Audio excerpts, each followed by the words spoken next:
Oh, that's hot. That was still hot. Okay. No, we're not doing that today. That's not nice. Oh, yeah, I want it. Well, I don't want it either, so put it back. Because you still have tent to clean. Still have a tent to clean. Well, I don't blame you. You don't have to eat it. Good morning. Good morning. My little helper. My little helper. Not yet. Not till I'm done this. So that's why you gotta finish cleaning your little area over there. We're not going anywhere until you do that. That is the deal, and you know that. You gotta go wash your hands first because you got syrup all over them.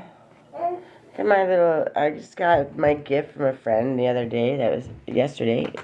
I gotta find the perfect spot for it, but I just love it. No, that was a gift for me. You got your gift too. What do you mean where? You're the snowman. Where'd it go? Oh, yeah. So, I come on, this is part of my commitment to myself and to whoever else. There it is. It's beautiful. Whoever else is joining decides to follow me along the way. We're doing self-care. Not right now. You're not. You're going to finish your breakfast. Thank you. Okay, wash your hands first. Good morning, Debbie and Purple and Mates. Sorry if I butcher your name. Respectfully, I apologize. So on here, pretty much what I do. A lot of people, people like me, 10:10 on the clock. Eh? Yep. Okay. So ending a cycle is a new beginnings. That's and infinite possibilities. That is my life. So, to put it simply, until I was about 40 years old, I didn't even know that self-care was a thing. And yes, I said 40. It's morning, so sometimes I look a little older. Other days I look 20. Just depends on the day, I guess. But I didn't know self-care was a thing, and I'd run myself ragged, and I mean literally ragged, trying to please everybody and their neighbor, and just never be able to do anything for myself, because I was taught. I came from a very narcissistic background family, and I wasn't allowed to think it was okay, right? I was selfish. I was doing all of the bad things. I was ruining everybody's life for trying to, care about myself. So finally I started putting up boundaries and said enough is enough. Then all hell broke loose and they did everything they could to terrorize my life. Still some of them are trying, but they've not met me when I'm strong. Because imagine if I fought like a pit bull for them. Imagine what I'm going to do for myself now that I realize. So, good morning, Al and Emily and User and Anna. Welcome. Thanks for even stopping in, even for a moment. I hope there's a message. Pop in and out. I know people, some people just pop in and out, say hi, check it out. So, but I'd like to tell what's going on. Welcome, Twinkles and Twitch and the Monkey, Emmy, Cammy. I tell my story for a couple of reasons. One, because I'm sick and tired of people doing shit in the dark, and then when you don't speak about it, then people get to keep doing that, and then they become you leave this dark corner for them to keep using on repeat to traumatize you. Why? You haven't done anything to them. So as I've been doing this, spirits very much push me to speak on the truth. Like a job I worked at for almost 9 months, all of a sudden one day says, we don't need you anymore, you're not a good fit. I wonder how that happened. They still can't tell me. And literally I'm a hard worker. When I tell you I work my ass off, I was a people pleaser for like 40 years of my life. So if you don't understand how hard they work, you've never been a people pleaser. So those that come in, I appreciate you liking and sharing the live and all of the things that help me out, get my message out. So as I learned, I started standing up for myself. I started creating boundaries, all of the things that we're supposed to do. Okay, come on. Sorry, my daughter's upstairs washing her hands, so I can imagine the mess that's going to be there. Good morning, Cassandra. And Mika, I don't know, what is that, a heart? If I'm disrespectful about your name or don't say it properly, please correct me. I apologize. I never mean to be respectful to anybody. Disrespectful, I should say. So yeah, anyways, I lost my job. Then of course, I applied for EI because I'm a single mother. We can't go long without income. I post the stories up on my Facebook on video. So when I tell you, I've promised from the beginning of this, since 2 years ago, the good, the bad, the ugly. I'm transparent. Love me, hate me, judge me, don't care. If you hate me, I'm not the message for you. If you like me or think I have a good message, then you probably at least know somebody that needs this message. So, I started EI. 3 weeks, they gave me $132. I have, rent to pay.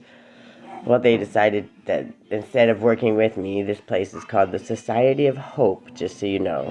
The organization that I rent from, I understand they're a company. But instead of trying to work with me or, make arrangements, like I'm not somebody who's not trying to pay you. I'm somebody who had some shitty situation happen and I'm trying to make it work around it. Instead of them trying to make any kind of working with me, they just decided that they were going to give me a 10-day notice, then immediately file for the 5-day eviction notice. So I'm on day 3 of my 5-day eviction notice, and I'm fighting it. So, but the point, I'm fighting it there and here because I'm getting the message out. I'm just so sick of these big companies that act like they give a shit about people to literally bully them. If you're helping families and you're helping empower families, I'm not asking for free rent. Never in this world would I ask for something for free. But when something happens out of your scope of control, the only thing you can do is overcome it, work around it, find a way, right? And careful, Miss Grace, do not play on them stairs like that. Hey, I'm not playing with you. If you fall down those stairs, you're going to get hurt. Please do not do that. Slowly hold the railing. Did you already hurt yourself? Okay, so what's wrong? If you got downstairs, you can get upstairs. Move the stuff out of your way. That's why I sent you to put your toys in the basement, right? They go in your toy box. So if you carry them down carefully, then you can do that. Sorry, we're having cleanup time also. Part of standing up for ourselves also had to be creating proper boundaries with our children. You would be surprised, when bad things happen to us, we kind of get overwhelmed and we don't know where to go, what to do. We always try to overcompensate for the shitty things that happen to us because we know they affect our children. So we try to spoil them, and then they become very spoiled, and then we have that whole issue, right? So there's a million reasons why that's part of my self-love journey also, is creating those boundaries even with my children and my child. I have older children, but this one's 6, and she's a big ball of love, and she's amazing, but she's also spoiled, which is my fault, and I'm very accountable for that.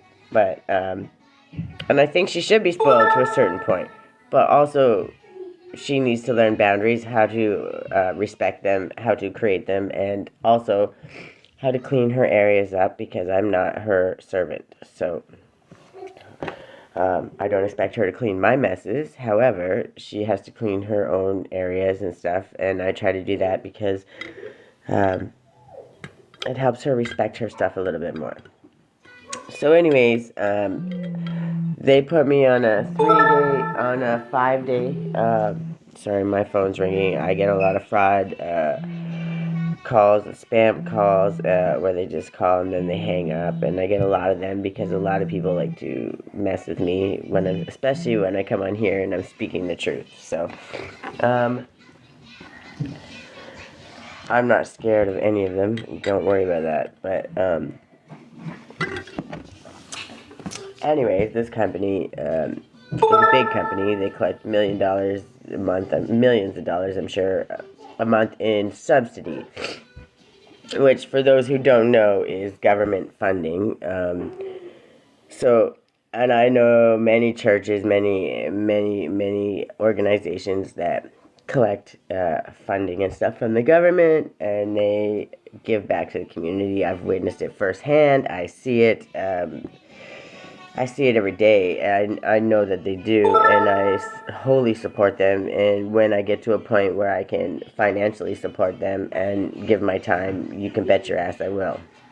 But this company, as far as I've seen, collects millions of dollars in subsidy a month, and literally gives nothing back to the community. Nothing at all. So that's just saying, okay, I jack the rent up, then I say it's lower for these people, but we're still paying market price for rent, and then they take, they collect 1,100, 1,500 family, and then the second something happens, because you're living paycheck to paycheck, paying market rent, well, there's supposed to be subsidy. When something happens, they, instead of trying to make arrangements or work with you, they bully you a 10-day thing immediately when you have a security deposit that you paid. So you're not 10 days late technically until after halfway through the month. Whatever.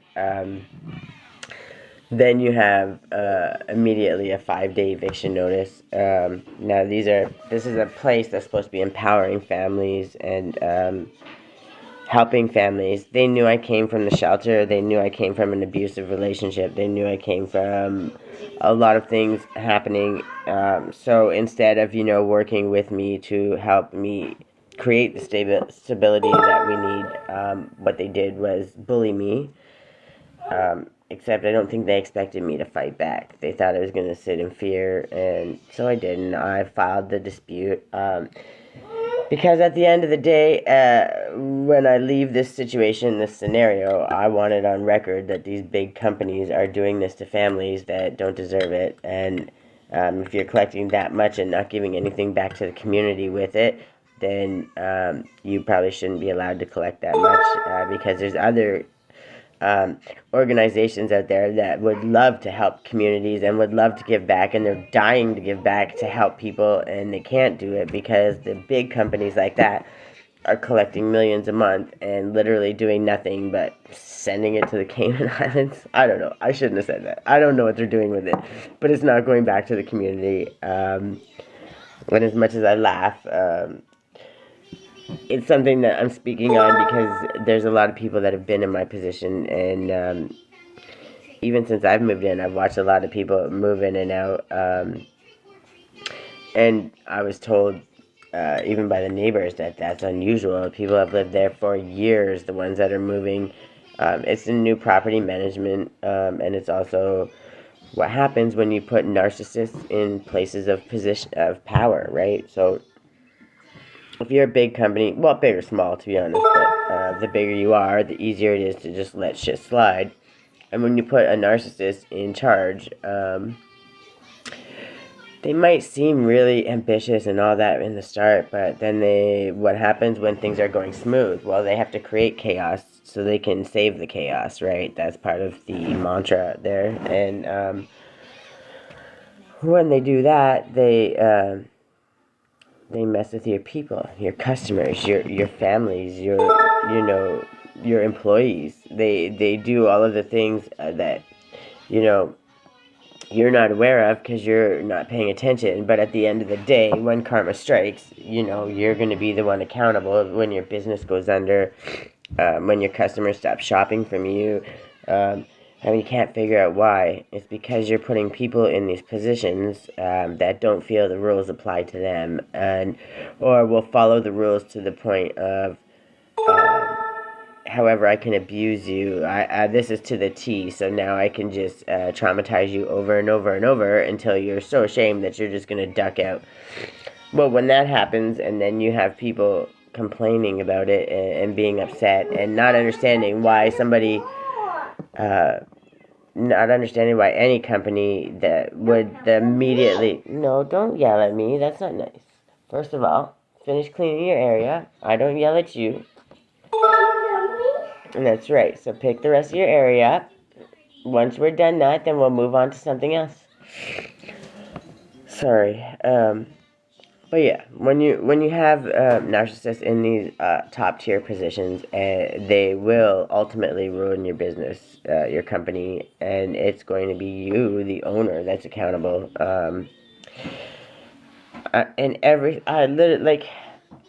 I will never understand how somebody just gets fired for no reason. We're letting you go and I know what the reason is because I asked why they thought it was okay to be mistreating me like this, and why I was wrong for standing up for myself and asking them, and that's how I got fired.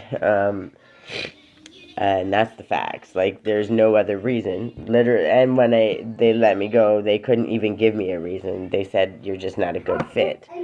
I'm not a good fit because I don't like to be mistreated, and I have boundaries. And every time you hear that ding, that is spirit confirming, absolutely confirming what I'm saying. So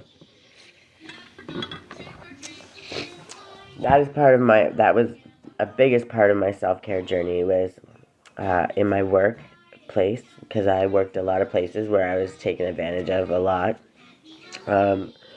So standing up for myself and creating those boundaries was something I absolutely had to do. So then, thank you, Spirit. Then, in doing that, that put me in a position where I was then jobless. Then EI, I don't know what paperwork, everything looks good on paper, I guess. They don't, it's government, so they decided that $132 for an entire month was completely acceptable to live on. So obviously nobody's paying any bills with $132. But thank you, Spirit. So I figured it out. I maintained it, and obviously we're still alive. We're still here, and it's almost the end of the month. So I've managed to make $132 last quite a long time. We've done stupid little things, like, they're not stupid, but like small things like crafts. Like, I take old cardboard and I make my coasters and stuff. I do that just to get out of my head, to take that time and get rid of all of the shit show that's coming in. We can sit there and stress about it, or worry, or be crazy upset, or we can understand that we can only do what we can control, and what we can control, I've done the legwork. I'm doing the dispute. And of course the mail strike. So there's that. My hydro bill. I fought to get it paid. I fought to get my hydro and gas bill paid, and then the mail strike was there, and of course everything's in the mail. Try explaining that, they're like, yeah, I'm like, I don't know what to tell you, it's in the mail, because I had to get assistance to get help to pay it because of this situation, right? And they're like, yeah, we mailed it out to them, and yeah, the mail strike. So that's fun. Yes, go watch it. Go get. I'm gonna cry. Oh, come here, why would you cry? Don't cry. I want you to blow your nose. Blow. Let me see. Let me. Beautiful. Okay, go finish cleaning your mess, please. Good morning. Sorry, I know I talk a lot. That's what I'm put on here to do. But yeah, so I do. I make my little wands.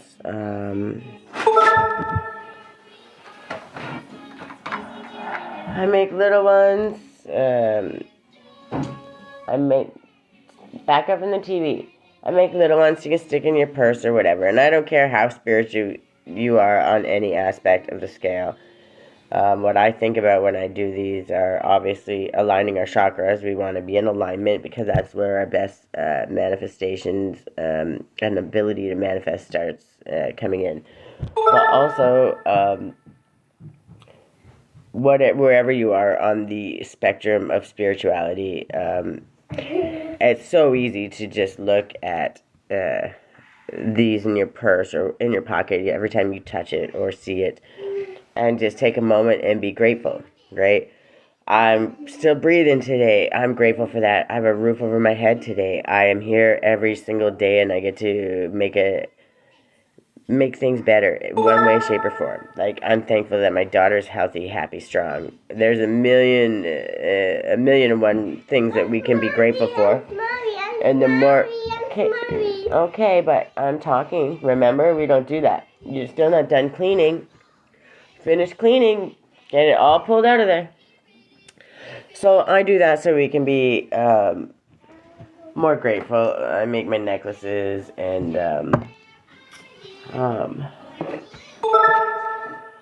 earrings. I was wearing these yesterday, and my daughter I was piggybacking her. I mean, put her on my shoulder, and we lost one. So hopefully, I lost it in the house. I don't know.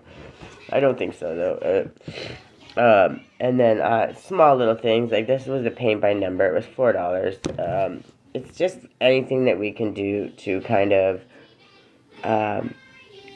get ourselves out of the stress, the anxiety, the all of the shit coming our way. And think for 1 minute, like, we have all these things to be grateful for. I'm gonna take you downstairs, and it is a mess because my daughter's cleaning out. She has a tent, and this is where she likes to, I don't know, she won't put it in her room, but she likes it down here, so she has we have her whole bed set up there in her little art area, and she's happy with that, but she doesn't like to clean her messes, so I'm trying to make her clean them, or she's not going to get it back, so they put us in a position where I couldn't afford to buy a Christmas tree, stuff like that. I don't know what we're doing for Christmas, but I'm not going to let them make me cry over it, so we decided to turn it into our arts and craft, and no, it's not done, but this is what me and my daughter have been doing together. So we're taking the stuff that we have, and we're making something good out of it, and we have the activities. Is our tree immaculate? Is it perfect? No, but it's not about that. It's about us spending the time and realizing that we don't have to spend $500,000 to be on Christmas, and I don't have to sit here and explain to my daughter why. It's an activity, and she loves it, and she's happy. Pardon me. And we're spending this time together. Look at what? You're cleaning your mess? That's good. High five. Go finish cleaning. What's this? Put that on the table and go finish emptying out the tent. You're almost done. You're doing really good. I'm proud of you. Get it, yeah, put it on the counter, and then we'll get more. So yeah, the reason I take everyone down and show them that is because even in the times when we're unsure or we don't know what to do, there are things that we can do very cheap, very easy, to show ourselves self-love and to take away the stress and find some ability to be more creative. I have my little turmeric and honey mask, which is, I don't know, it's like a $2 thing to, not even to, you make like 10, 20, 30 masks. Miss Grace, what did I say you need to do? So we're not doing that right now. What are you finishing? Finish that task, and then we can do something else. So anyways, I come on and I paint my face with this. And the reason I do that is whoever needs the message or not understanding, they need to see this small thing that we can do that's so very simple.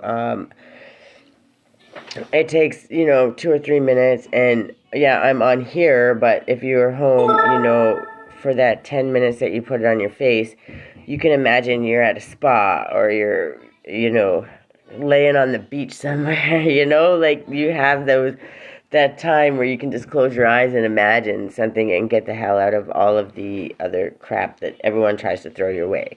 So that's why I'm really kind of so gung-ho about it, because I never had any idea even how or where to start when it came to my self-love journey, right? So when all these things happened, and still all these things are happening, I could sit here and cry every single day, and I could freak out and accomplish nothing. Or I could continue what I promised myself that I was going to do, which is a whole thing all on its own. Because let me tell you, you know how easy it was as a people pleaser to let our shit just go. Let our shit slide. Okay, I'm not weird, I love you, but Mama's busy right this moment, so you gotta go finish your task, and then we'll discuss it, okay?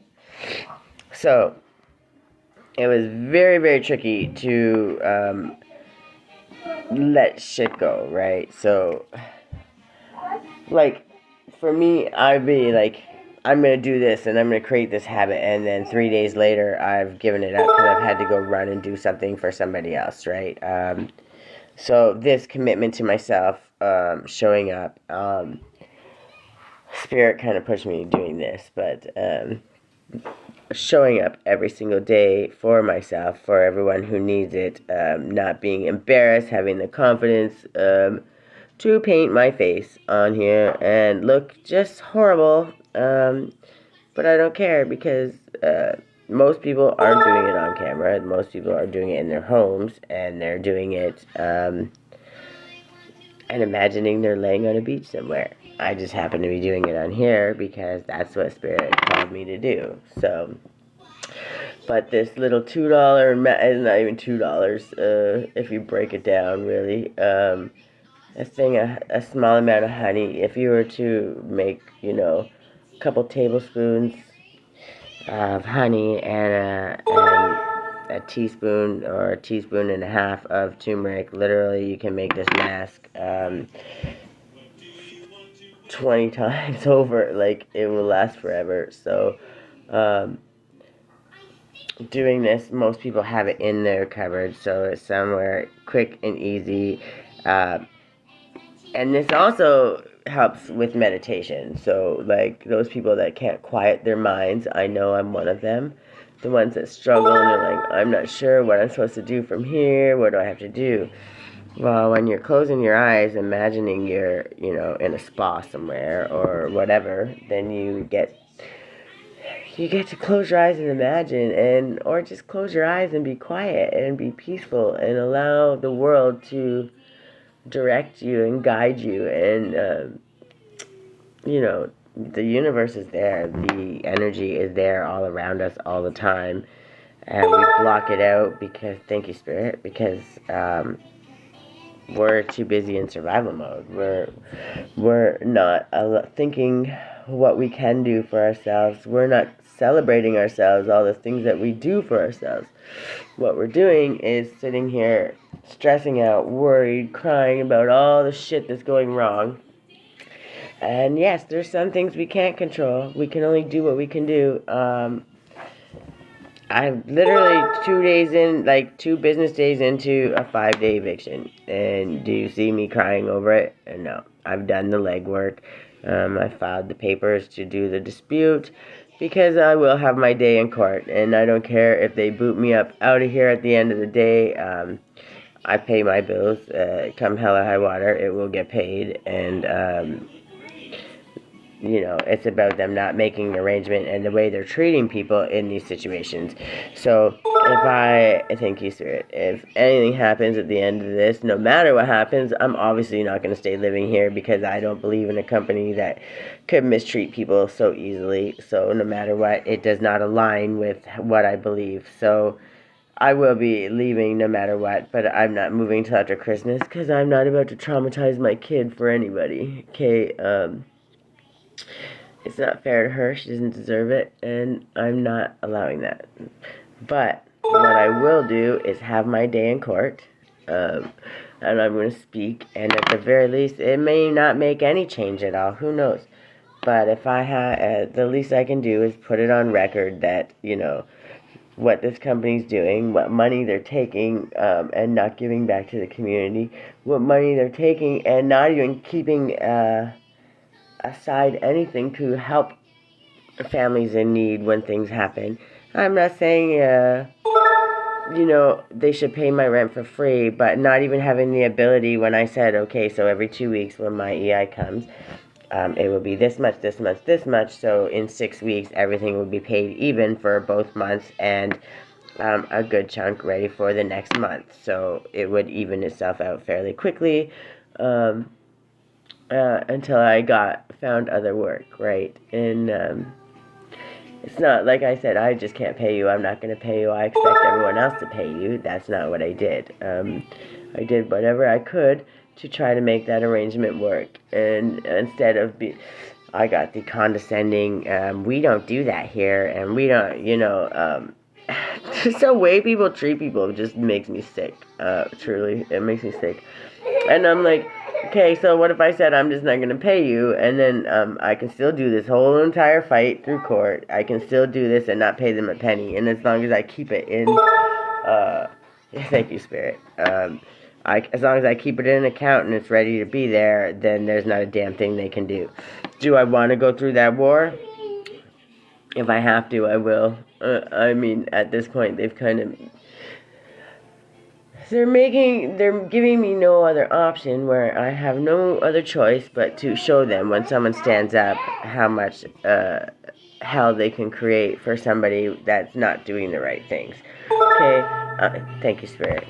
Again, every time you hear those dings, that's Spirit confirming what I say, because these narcissists in these management positions that they're allowing to come in, they were at the place I worked, before they fired me, and I only worked there 9 months, but the people that worked there, some of them that have already quit, have already left.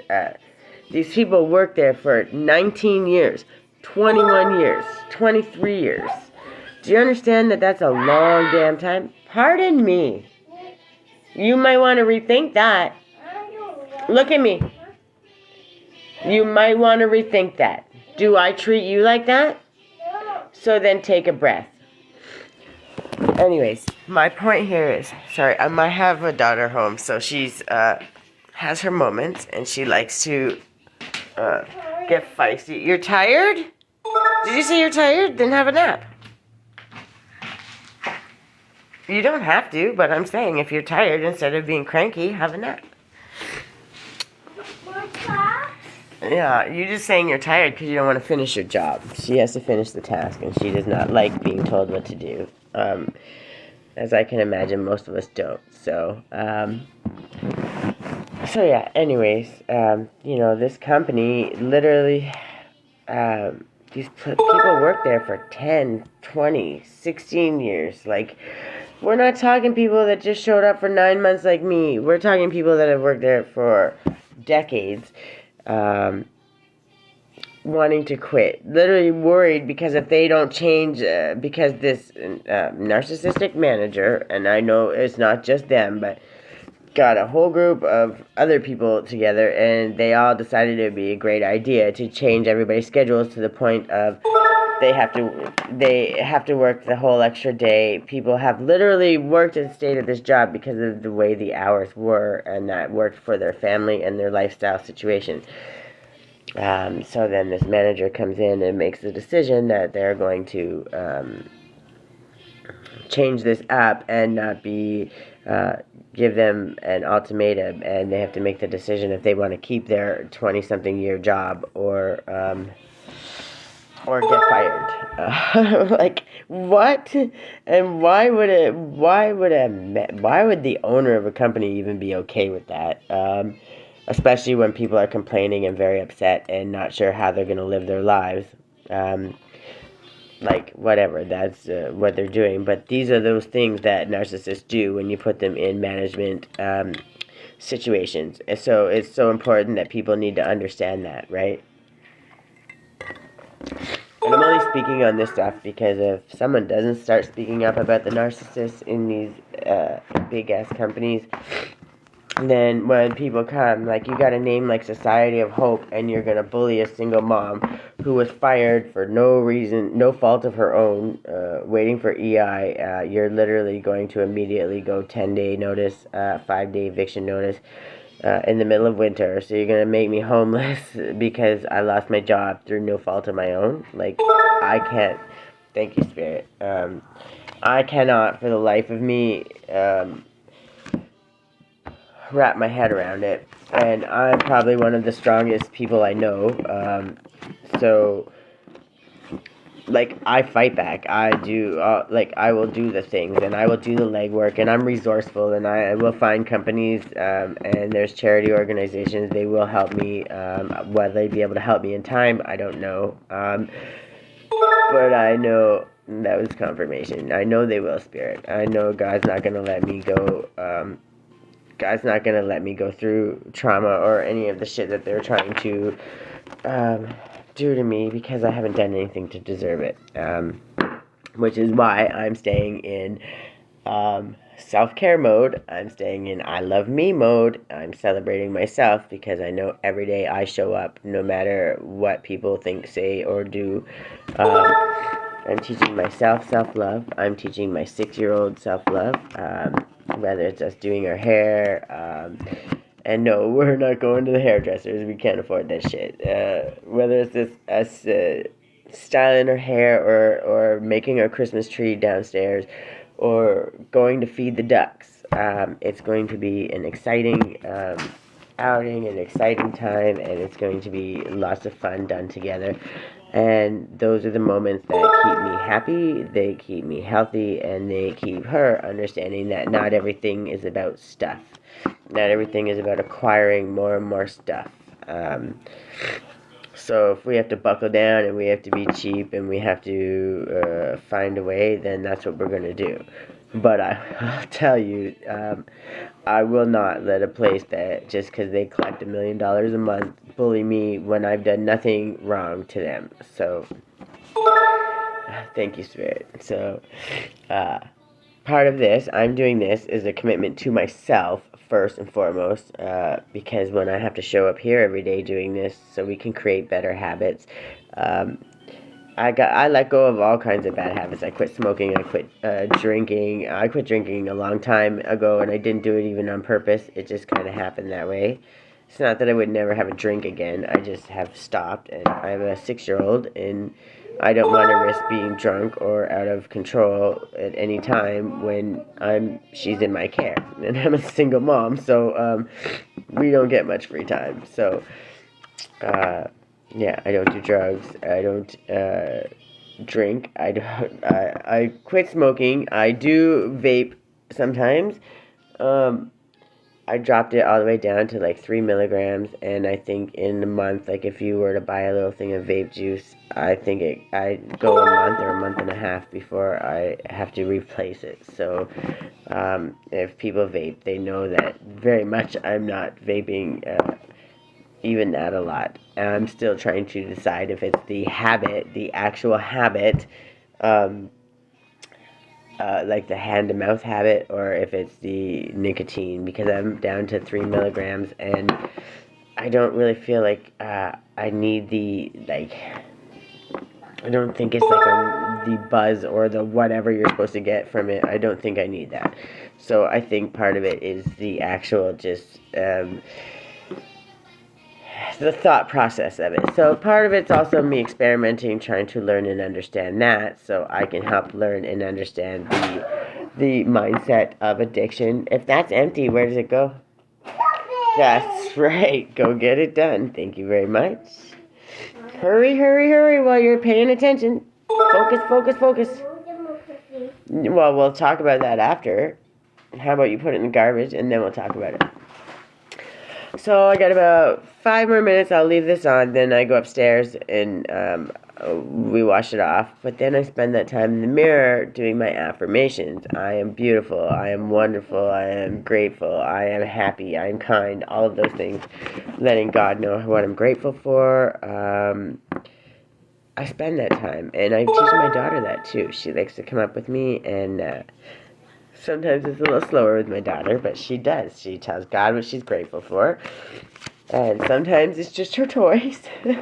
Sometimes she's just grateful for her toys and doesn't want to be grateful for anything else. But the point is that we're teaching her that and that she's learning and she's trying to find things to be grateful for. So, okay, Spirit was not playing today.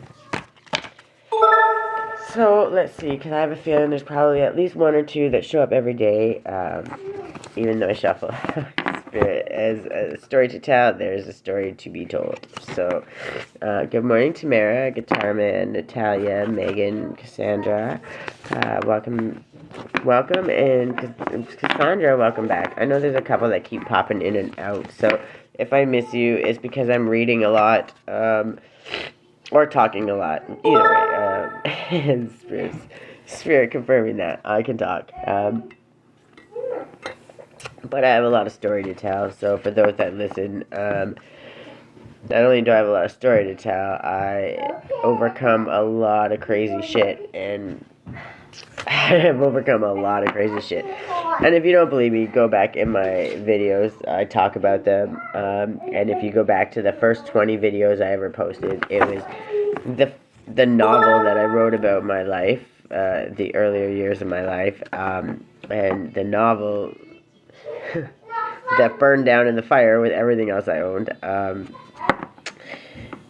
It talks about just some of the things in my younger years what I've overcome, and I very barely gloss over it. So if I ever actually went into detail, people's heads would probably combust. So I'm not trying to do that to anybody, but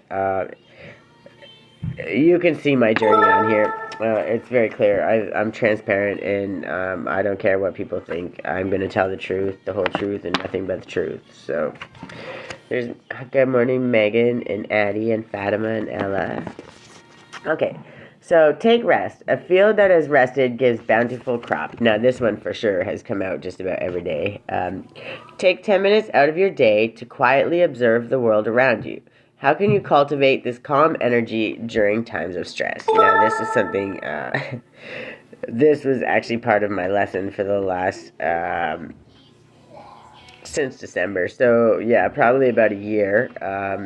The year I moved to BC has pretty much been this. I've learning to be the calm in the chaos. I'm getting pretty good at it. So, it's taken about a year to get to this point, but,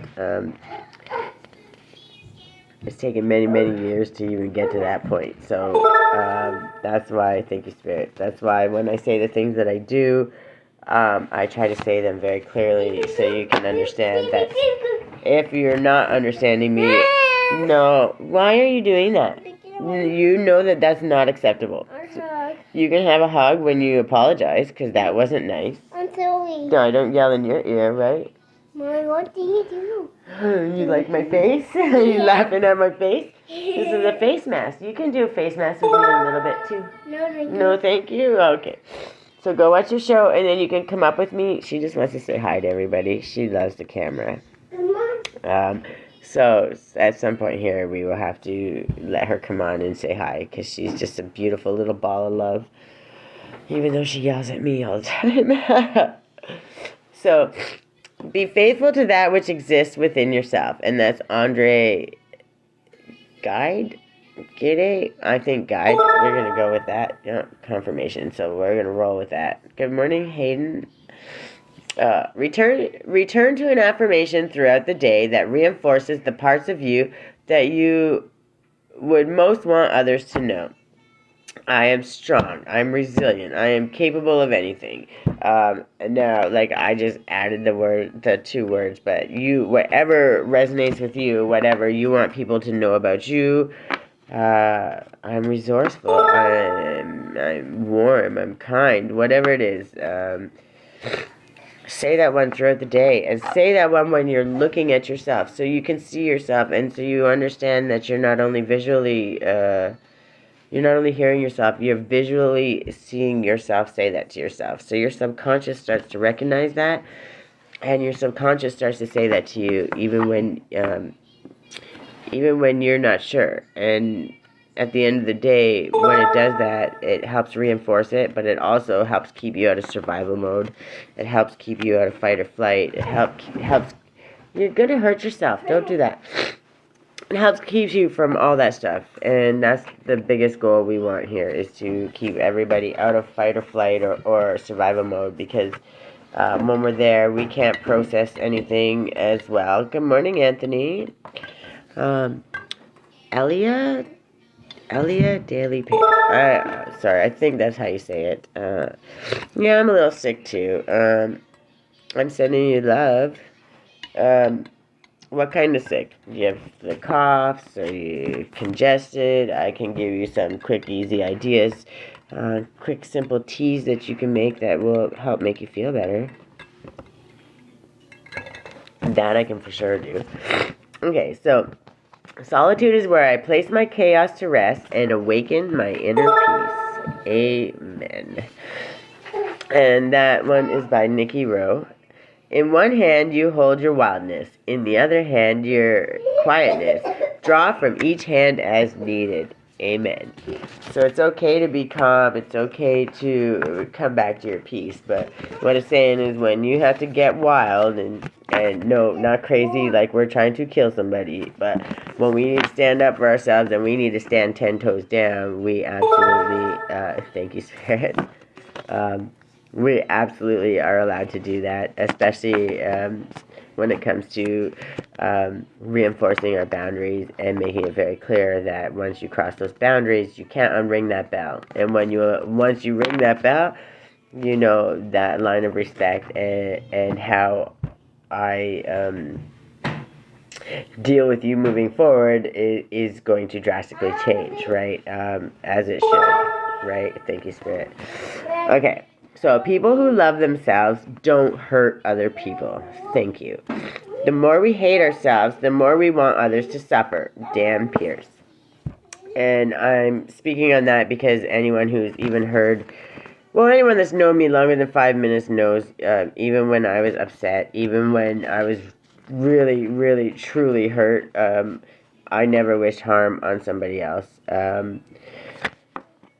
I can't step in the way when God makes the decision like, hey, we warned enough, we gave enough warnings, now what happens is not your business, and that's exactly that, and I'm not allowed to step in and help those people. I pray for mercy, I do, at least not until they learn their lesson or become accountable, right? Like, God knows me too well, and God knows that my heart is unending when it comes to forgiveness. Thank you. And in that, I don't want to see anybody suffer, and that's something that why I suffer probably as much as I do, because I don't want to create chaos in other people's lives. But there comes a time where we have no choice but to stand up for ourselves. Yeah, you're still not done your task. You're getting there. You're getting closer. Good morning, Deepika, Skibid. Oh Lord, I'm gonna butcher these names. I'm sorry, Lori and Grace. Good morning. So yes, when I believe that, and so many other people do the return to sender and all that, and I don't do that simply because I transmute the energy. And I will find some way to flip it into something good, whether it's turning it into a coaster, or painting a painting, or making a Christmas tree in the basement. Thank you, Spirit. I'm going to find a way to turn it into something good, any way, shape, or form. Making my wands, my little wands that help others be grateful, and then I make the little big ones. Just whatever I can, whatever I have, I use it to find it to make something better. I don't allow that negative energy to fester and turn it into some hateful. Do I get angry? Yes. And when I'm angry, I speak it, and I say it, and I say exactly why I'm angry. I don't wish harm on people, but I say exactly why I'm angry and why I don't feel it's acceptable, and then I try to make change. Hopefully, somewhere along the way, I really, truly do make change. And this time it may have to go to the courtroom for me to make change, but that's fine. I'm going to do what it takes. Because, thank you, Spirit. Because I'm really sick and tired of these big bullies and these people, narcissistic people. One, I bet you the owner of this company or organization doesn't even know that this is how they're treating their tenants, right? And if they do and they're okay with it, then they deserve whatever karma comes their way. But oh yeah, I forgot. I make my own teas. I made my face mask, and then when I take this off, I made the lotion to put on my face after. So, and I make all kinds of teas. This one I kind of drink every single day, but I make ones for congestion. I make ones to more energy. I make I have a whole bunch of different ones. I don't have as many recipes as I used to because I lost them all in the fire, and I need to rebuild my all of the things that I had, my essential oils and my tea, and my flowers and my plants and all the things. Like, I just have to rebuild it. And my candles that I made, we're getting there. It took me a moment to recover because it really hurt my heart, but starting from scratch sometimes gives you an opportunity to do better, be better, and learn more. So I'm going to take that opportunity. Plus, I didn't love myself as much, so I think I always loved myself. I just didn't know how to show myself, and now that I've learned that, now I understand when I do these things that I, being paid my worth, that has become a big thing. That was a big trend. Thank you, Spirit. I don't want to say trend, but it was a big thing that Spirit's been trying to teach me because I worked my ass off for people that mistreated me over and over and over for a very long time, and never had anything to show for it, no matter how hard I tried. So these things that I'm speaking on them because they have to be said out loud, because if they don't, then that just leaves that little dark corner for them to keep doing this shit over and over and over. And my whole goal in this world is to shine light, because if we can shine light in those deep dark corners, that's when true transparency and true change can actually occur. That's where those conversations can be had, and that's where the compromise can be made, because there's a million different perspectives. The ability to see from everybody's perspective, thank you, Spirit, allows us to create change and create great change, create change that is sustainable and able to help others, and doesn't step on somebody's human rights or their ability to be loved or love or help others, right? So, and it's 11:01 on the clock. Thank you, Spirit.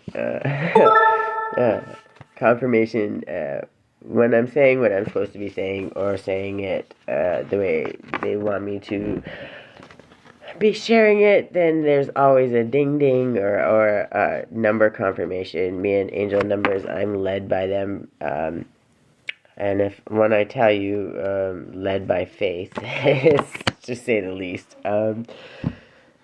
Do we know how these things are going to turn out? Do we know how they're going to change? Do I have people that are helping me pay my bills? No, I have zero help. I have nothing. I'm going to figure it out, though. I'm going to do whatever it takes, and the reason I'm going to do whatever it takes is because, one, I deserve it. Two, my daughter doesn't deserve to go through more hell because people are so obsessed with ruining my life that they don't realize that there's a 6-year-old that they're hurting. And thank you, Spirit. And it involves the kids, so, and people just don't think about the results of the things that they do, so I'm just going to give it a minute, because I like to have warm water. I don't want to put cold water on my face, and sorry guys, Been sitting at the table and I'm that. Are you coming up, Miss Grace? Yeah. Okay. So I spend this time, Mommy, what? it's your birthday. It's your birthday? No, it's Chase's birthday. Chase's birthday? Okay, so I spend this time and I look myself in the eye and I say, even with my beautiful mask on, I tell myself, I'm beautiful, I'm strong. Okay, go tell him happy birthday. Be careful playing on them stairs, Miss Grace. Careful and hold the railing, please. She's a wild child. She will try to slide down the railing if you let her. I tell myself, I am beautiful, I am strong. I am grateful for all of the wonderful surprises the universe sends my way. I am open to receiving them. I am kind. I am gentle. I am clear. I am concise. I am an open channel for the messages, the spirit, God, my ancestors, what they want to speak through me. I will share it and give the messages to the best of my ability. And as I do that, my abilities get stronger and stronger. I am abundant. Money flows through to me with ease. I give it out just as easily and I hand it out with joy. And when it comes back multiplied. I am wealthy beyond measure with all of the things I have already. All of my things that need to be paid will find their way. All of the things that I need to learn to better my life, to grow, to help others is coming. And I'm open and available to it every single day. I learn every chance I can. I learn the lessons. I'm grateful for every lesson, no matter what it is. And as I learn these lessons, I share with others so it may help them and they don't have to learn it the hard way. I'm grateful for everything that comes my way because it's either a lesson or a blessing, and that is a fact. So I'll be thankful and I will share it in any way, shape, or form that I can. I will always be kind. First to myself and then to others, because when I'm kind to myself, then I learn how easy it is to be kind to others. And it takes less energy and it's less depleting when I'm kind to myself first. Then all that overflow, I share out for others. I'm thankful for that, and I'm thankful for everything you send my way, God. And again, I'm excited to see all of the wonderful things you're going to share with me today. And that's, for a few minutes of our day, we get to be grateful. We get to think of all the blessings that we have, and I'm sure there's a million more. Morning! Morning? Yeah, it's still morning. You got another hour. Did you finish cleaning your mess, miss? Did you finish cleaning your mess? No, I don't think you did. Where's all that stuff go? I thought you were emptying that. You gotta finish the task, my bud. She's stuck today. She's in cartoon mode, I guess. But, so yeah.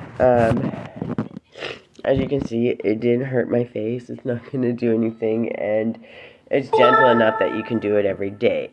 And the whole point of doing it every day is to create better habits. So, that's why I picked that one, because it won't hurt us. And, a lot of the face masks have, all this stuff what would actually burn your skin, and we don't want no part of that. I just wanted, it's about creating these moments for ourselves. So as I learn and as I share, it's going to be different things. Like after this 21 days, I'll probably take a couple day break. Not from doing this, but just from doing it on here. And then I'm going to think of other things, because meditation and yoga and all of these exercises are something that I really need to stick with, because as much as I've tried to, shit gets put to the side. So I have a feeling that's going to be one of the next ones, just because Spirit apparently believes that too. Thank you, Spirit. Because we all need to do some exercises in our life, and there's a lot of exercises that we can do that also assist us in meditation, in loving ourselves, in building our strength and our immune systems, and when we can come from a healthy place all the way around. Trust me, I'm not 10 pounds. I have, I'm overweight, considered by the BMI. I'm not ashamed of it. I'm happy that I'm able to have that choice. I haven't been following all of my routines. Yoga, I start and I do good, and then it's just something comes away, and then I miss it one day, and then I just let it slide, which is probably like what 90% of people do, especially it's like a New Year's resolution, right? You start doing it, and you start doing good, and things are good, and then something happens, and you let it go. I'm the queen of that, because I've had to lose so much stuff along the way that I got so used to my shit just being lost or set aside that it's like, nah, whatever. You just got used to it. And it's not okay to be used to it. And that's what Spirit's been teaching. Thank you, Spirit. That's what Spirit's been teaching me. All of these lessons, even the hard ones, were to teach me about standing up for myself, even when nobody wants to. I'm standing up for myself. I don't need somebody to stand up for me. I don't have people to stand up for me. What I do have is myself. And people aren't going to stand up for me if I can't stand up for me. So, and before, when I stood up for myself, they would make me seem crazy because I'd be stuck in defense mode. I'd be agitated. I'd be trying to spit it out because nobody wanted to listen. Like trying to force it out because I'm so used to nobody listening, or nobody giving a shit, or everyone just sloughing my shit off. That the chance that I get things out. Thank you, Spirit. 11:10 on the clock. The chances that I would have to get them out, that I would be so desperate for someone to hear me that I would just be like verbal diarrhea, and then people would just laugh it off like I'm crazy or I'm this. And it's so much easier for people to disregard what I had to say, because of all the abuse I've been through and all the other things. It was so much easier to just say I was crazy, right? So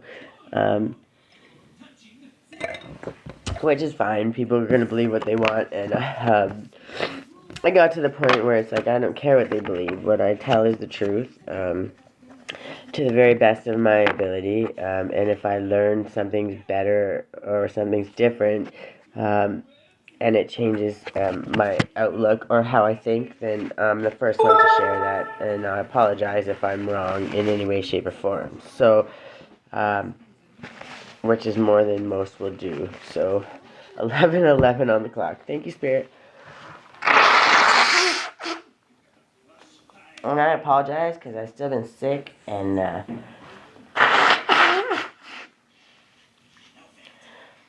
people have been trying to send things my way. The worst I'm getting is congested nose, and life is good. I can still do all of my fights and all of my wars with a small little cold, don't worry. And I will always stand up for myself. And trust me, the people that come in and out there, you can go look at my lives in the comments and stuff, that I get bullied. Like, someone with 2 or 3 people coming in and out of a live, and there's people taking time to bully them. It just blows my mind. Like, spending real time. I have to laugh, and we have to say that sometimes haters are fans too, and they needed the message, and that's usually what Spirit tells me. They came for the message, even if they're hating on you. So just give them the message. So that's what I do. I do what I'm told. Good morning, Pop. So, people who love themselves don't hurt other people. The more we hate ourselves, the more we want others to suffer. Dan Pierce. Now, reflect on a time that you hurt someone else. What inside of you was out of balance during this time? Have you been able to rebalance those parts? Right, when things are happening and you feel the need to wish bad on anybody, there's something really, really going on inside that we need to look in before we start spewing damage outside. We need to really start looking inward and really think it through and try to understand where it's coming from. Good morning, SOS. I like that. So a man cannot be comfortable without his own approval, and that's Mark Twain. Take some time before bed to appreciate yourself for who you are. You are on a unique path, and you are doing the work. As soon as you start looking inward and start really reflecting on the things in your life that may be out of balance, the things that you need to be aware of or make a little effort into, that's when you start down this path of self-love and healing, and that's exactly what we're trying to do at the end of the day. If I do nothing else coming out of this, I'll share my story, which is a big enough story that it deserves to be shared. I know because I've survived it, and it's been a long one. What, baby? What did you say? Okay, first of all, we're not getting that close to the TV, so back it up. 1, or it goes off. You can sit in your chair, just slide it back. You know you can't be that close. It's going to hurt your eyes. Yep, back it up. Back up. Back. One more step. Back.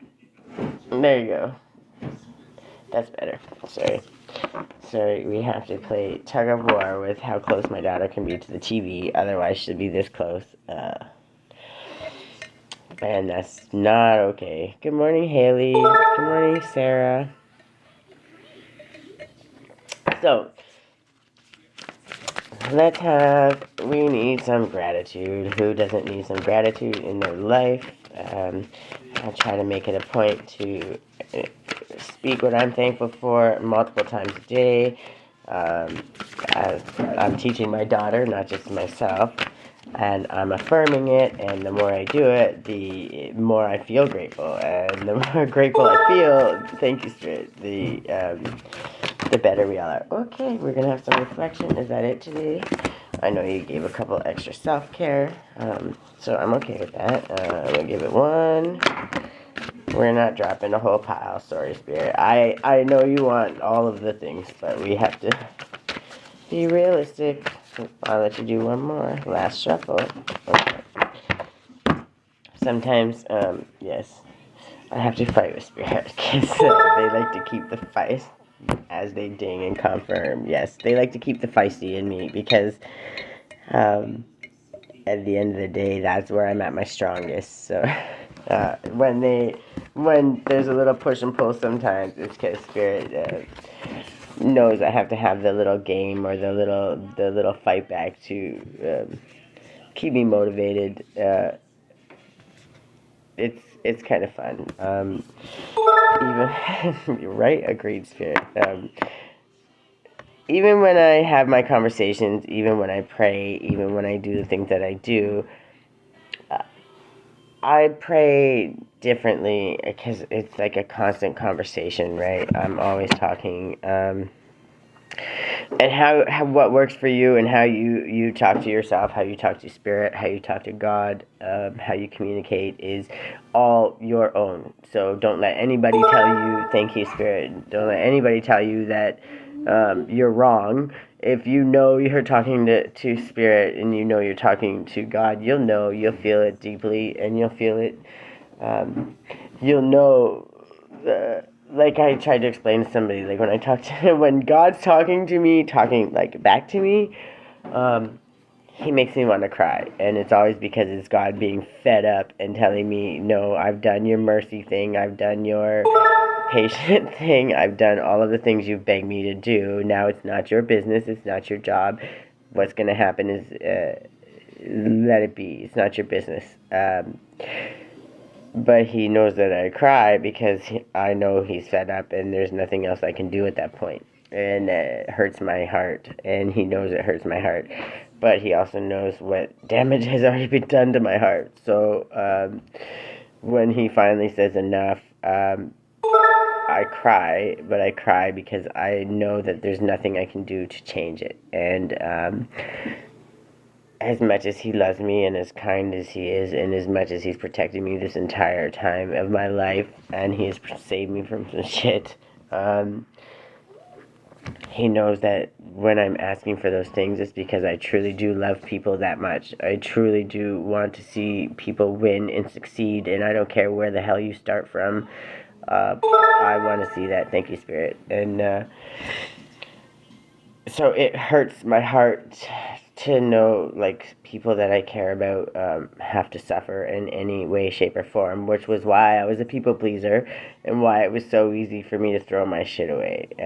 Now, even with my boundaries created, even with me loving myself, that doesn't mean that I don't love those people. It means that I had to create a boundary. I had to not let them in. Thank you, Spirit. I had to do what I had to do to protect myself. So creating that boundary and staying away doesn't mean I never forgave them. I forgave them immediately. I've always forgiven them. I forgave them, and I've never wished harm on any of them, not one of them. So when it comes down to all of these things, and God finally says enough, God is not playing, and then it literally makes me cry. But I've also, like, yesterday walking, going to pick up my daughter, and it was a cloudy day. It is beautiful, but still cloudy. And I started to worry about all the things that are going on. Man, I'm almost day 3 on a 5-day eviction notice, trying to figure out where this money's coming from. And it's the weekend, and no, yeah, right, like, I know, Spirit. I'm trying not to worry about it. Truly, I'm trying not to. But I started to, I've done everything that I can do on my end, right? So there's not much I can do. But just keep doing the work and keep showing up and filing the forms and hoping that that saves me until things start to turn around. And if it doesn't, then, we wing it. That is what it is. God's not going to let me die. So, but we just have, I was really starting to worry about it. And then I looked up and I just saw the clouds, like, part almost, like, it was like so cloudy, but it was still a beautiful day, but I could just see that sun peeking through, and then I started to smile. I could just see it, and it's like the trees got greener, and the clouds just parted, and I just saw the sun, and I felt like this hug, like it made me cry. Literally walking down the street, it made me cry. Because God was letting me know, like, I have you, and I felt so safe and so protected in that moment, and I needed that. 11:21 on the clock. Thank you, Spirit. I needed that so desperately, because when we struggle, and when you're doing all the right things, and then you hear all these things that are happening, like karma for other people, and these things are happening to you, and you're like, but I don't do those bad things to people. I don't do that. How come how come this is happening? It's because they're trying to project that shit on me. And because I'm an empath, it's so much easier to do that. Thank you, Spirit. 11:22 on the clock. It's so much easier to for them to project that stuff onto me because I feel so deeply, and especially if they've had the connection to me, a close connection. You can cut the cords a million times, but they also know how big and bleeding my heart is, so they know how easy it is to find their way back in, even not in, like, I'm not allowing them in, the boundaries up there, but they know that, I think about those people because I want the best for them. I truly do, and I hope to God that I pray for them every night. So there's still going to be that cord, right? Because you're praying for their best good. And when they try to use that cord, I cut it every night and I call back my energy every night. But sometimes they get some things through, and these people are actively going and making calls to your work or calling in complaints or doing yes confirmation, doing things that are literally physically they're going out of their way creating havoc in my life, which is why these things are happening. So when they do that and it hurts me, it's because they're trying to make it look like I'm the bad person or whatever. I don't really grasp it all. Spirit just says you don't grasp it because you wouldn't do it. That's why, is you have trouble wrapping your head around it. And thank you, Spirit. I've learned to just let that go. But this struggle, these people at the end of the day, when they have to sit with their karma and they have to sit with themselves and understand that they're making a 6-year-old homeless that loved them, a 6-year-old that adored them, that literally, truly, would have done anything for them, she still asked about them, and I have to explain the best way to my kid,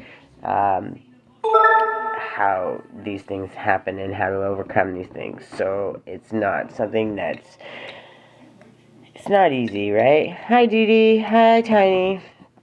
Good morning. Oh yeah, you said December 6th, I think. You're not quite in Mexico yet, but I know you're pretty excited to go. So, the smallest act of kindness is worth more than the grandest intention, and that is by Oscar Wilde. Recall a recent kindness that someone did for you. What is one way you can pay this kindness forward to someone else? Which, that's all we're ever trying to do, is just pay it forward. I bet you can't wait. I'm super stoked for you too. Get a tan for me, because I need some. I need a tanning bed desperately. Good morning, Donna. So, a black cat comes out to greet us as if to say, look at me, and not some old Romanesque church. I'm alive. Adam Zagajewski. Oh my lord. If I butchered that, I'm sure. Sorry. So, reflect on a time in your life when you felt fully alive and connected to the world through your senses. What a gift to be able to feel so much. This power is always within you.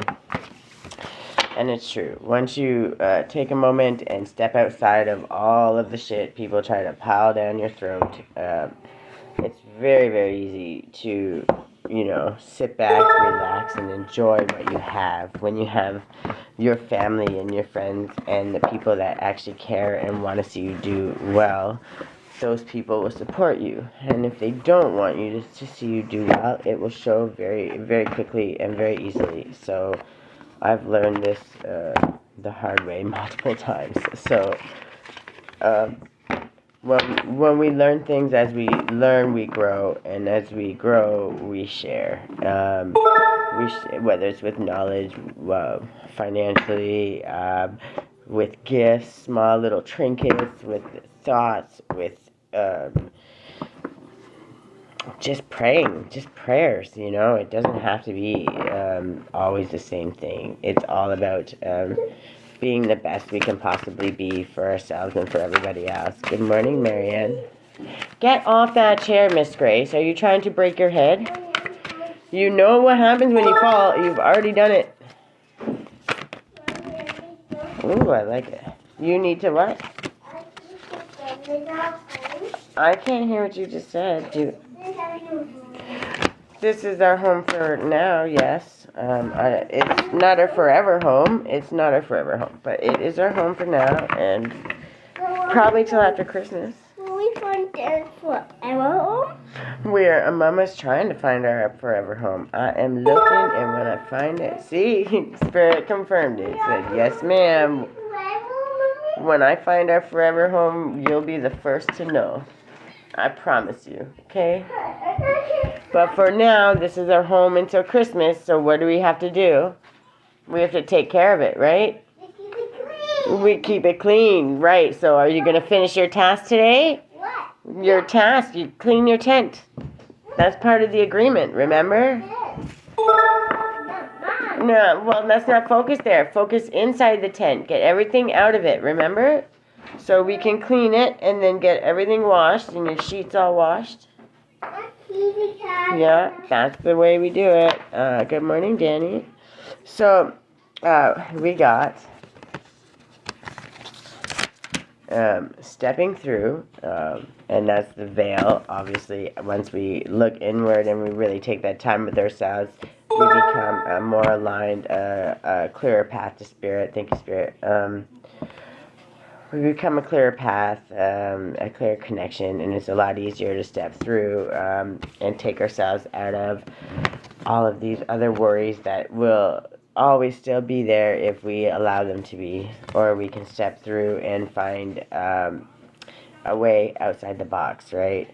And then we have furred and feathered friends, and I say this because we make it a point a couple times a week to go feed the ducks, and they're so funny because they literally see us coming and they just flock, like they come flying, and Miss Grace gets so excited.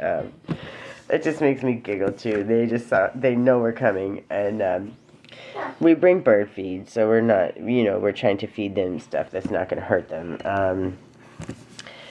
But when we bring it, we'll throw it up and we share, but also we hold our hands out, and I'm teaching her to hold her hands out gently. And they come up, and sometimes they'll just sneak one or two, but they'll eat it out of our hands, and some of them get really close. Miss Grace actually almost stepped on one, and it was an accident, but we're like, we got to be careful, But they show up, and they come with all their friends, and I think they come with more and more friends every time we show up.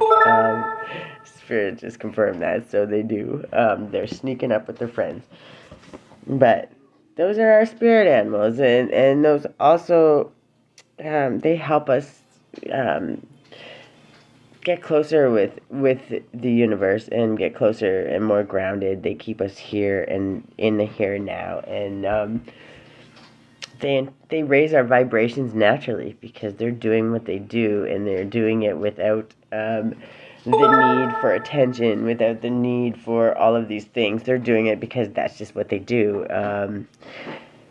And when we do these habits for ourselves and we're creating these habits, that's exactly what we're doing, right? We're doing it because that's what we're supposed to be doing. And when we do that, we create such a wonderful thing for ourselves that there's no way we can not do well with it,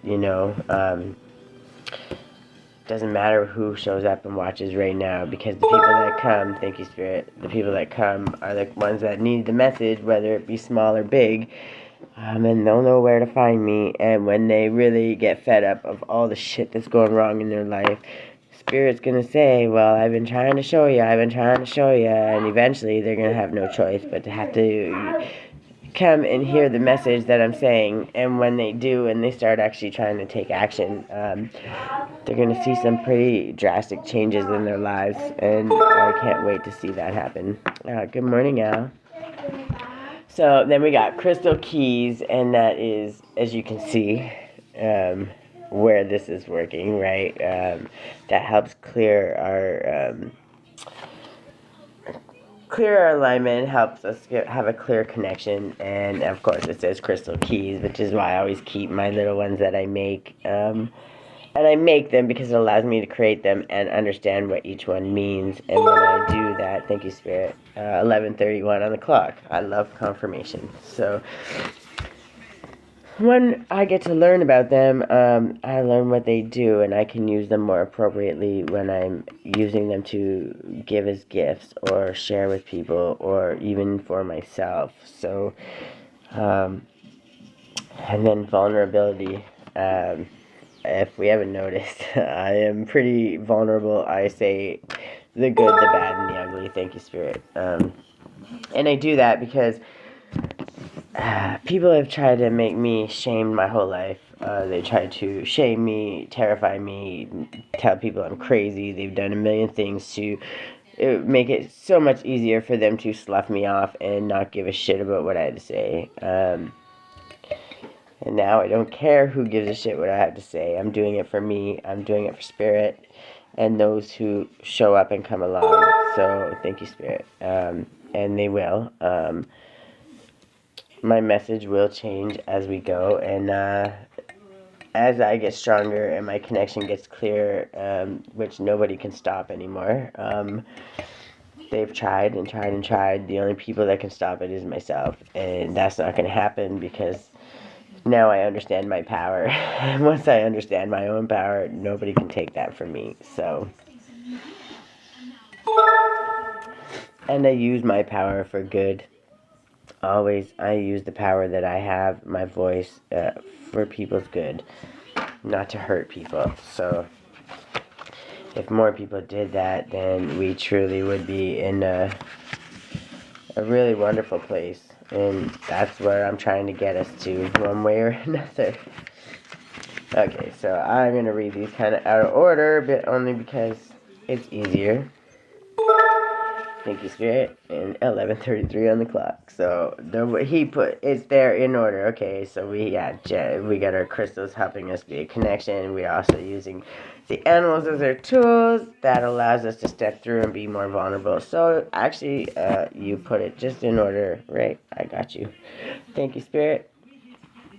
Okay, so here's the hidden wisdom codes, potent information, Lemurian seed crystals, seeing your triggers as a gift. Thank you.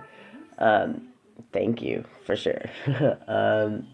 Awareness of drama-creating patterns, healing the earth by looking at your inner environment, healing through awareness. So, I'm just going to make a quick thing here. My friends, who are supposed to be my friends, you know, when they talk so much stuff about you, they have to bring their friends on to come see it for a moment, so they can talk more crap. Literally listening to my struggles as I've been doing the right things, and that's what they're focused on. That's how you know they're not your friends. I'm not going to say names because that's not how I roll, but Spirit really wanted me to take a moment to speak on that because these people are supposed to be our friends, right? They're supposed to actually care, and they don't care at all. Instead of being in a position where they can, and they absolutely can help you, don't even attempt to help you, but they come to brag that they're going on vacation. Like, those are the people that I stepped up and helped for 25 years of my life. I stepped up and broke my back for and showed up. Yeah, thank you, Spirit. I showed up all the time, and if they ever helped me with anything, it was held over my head, or I was stuck under some obligation or something that I had no other choice but to do. It took me a long time to learn and understand that, but in learning that and actually witnessing it again, I had to witness it last year when they left me hanging, in desperate need, when they let me hanging, but when you witness it over and over, but I stopped talking to them, and then they still come in just to find some ways to talk some negative crap, whatever, and I don't care, but it's just, Spirit wanted me to talk about it, because those are the people that, you know, when you think they're your friends, and they smile in your face, and then they go and do things behind your back, they're not your friend. So when it's time, those boundaries go up, and it's time, still be polite, and I do. If they come in, I'll say hi, I wish you the best, whatever, but you don't let them back in. They don't get back into that circle because they've proven they don't deserve to be there. And it's okay to, when you understand that they don't deserve to be there, it's very much okay to very clearly stand by that boundary. So just really needed to speak on that. Thank you, Spirit. So, Lemurian quartz crystals are special pieces of clear quartz with indented ridges running along them. I believe I was looking at them, and I believe that I have one, and I believe that it was a gift from a friend, from an acquaintance. Yes, thank you. But it was a gift given from the heart, and truly, it's one of my favorites. So, Grace, Miss Grace, step back from the TV or I turn it off. 1, sit in the chair, slide it back. You cannot be that close. You already know that. Okay, so they are known as seed crystals because they are said to have been found individually, buried in sand and earth, confirmation, rather than attached to a larger cluster the way most crystals are. Aware of their oncoming destruction, the Lemurians imbued information about how to avoid a similar catastrophe on crystals and buried them. The ridges on the crystals are believed to be Lemurian inscriptions, and which is kind of actually cool because if you actually look, I know you can't really see it on here, but if you look on the edges, there almost looks to be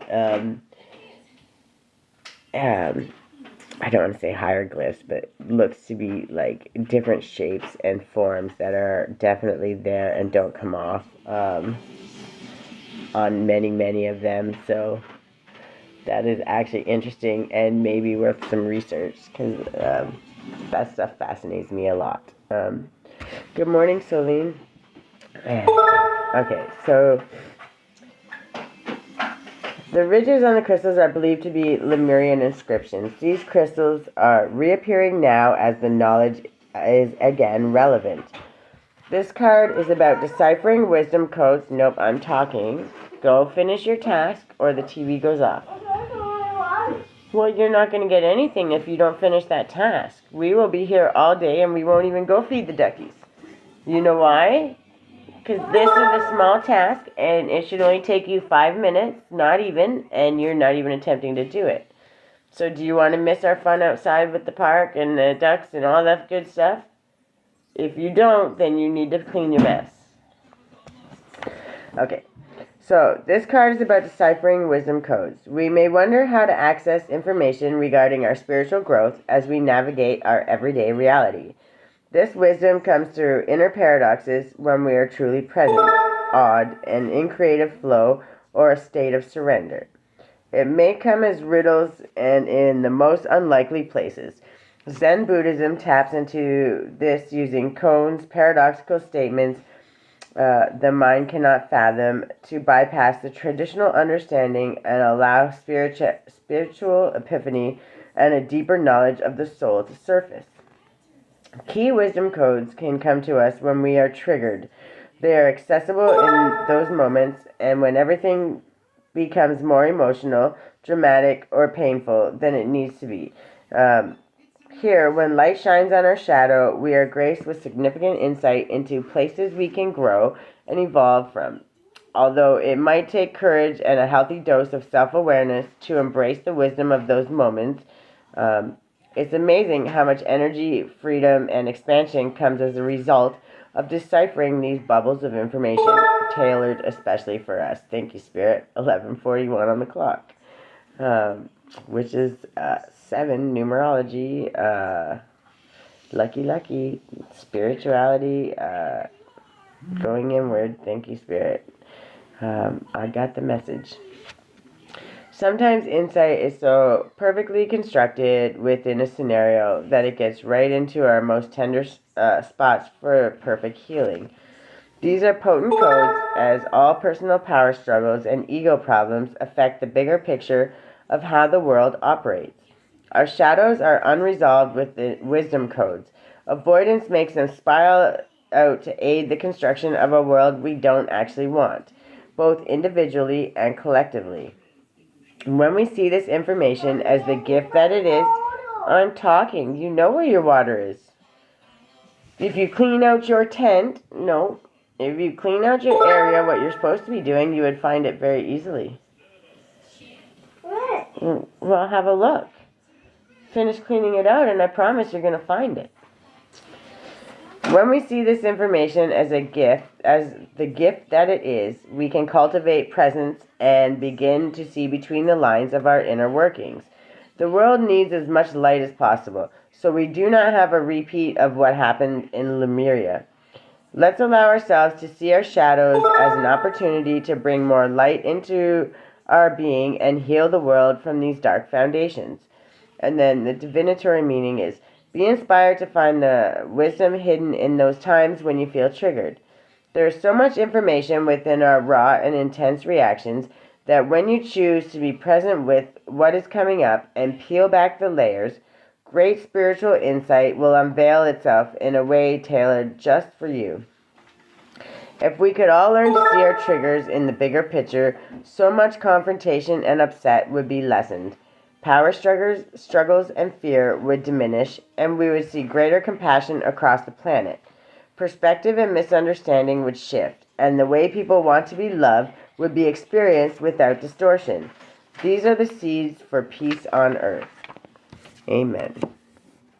And then, of course, we our fur and feathered friends, and seeing as we're going to see them shortly, we might as well read about them. So, ethical consumption, making a difference through our food choices, caring for all beings, animals, environmental awareness, doing the best we can. Animal spirit guides.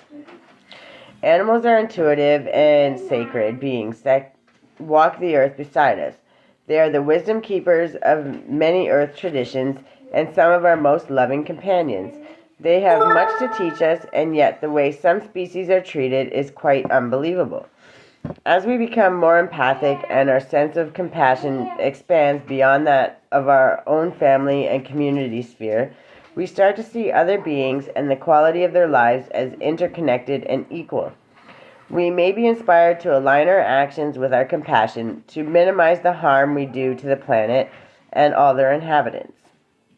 As humans, we are evolving and moving to a lighter consciousness. Our bodies may struggle to digest what was once healthy and fortifying. Also, when we are doing the work spiritually, we may feel more sensitive to things that don't fit with our values. When we take on the energy of a product that has suffering imbued in it, no matter how good it tastes or even how organic it is, we may notice a lowering of our vibration as it challenges our spiritual integrity.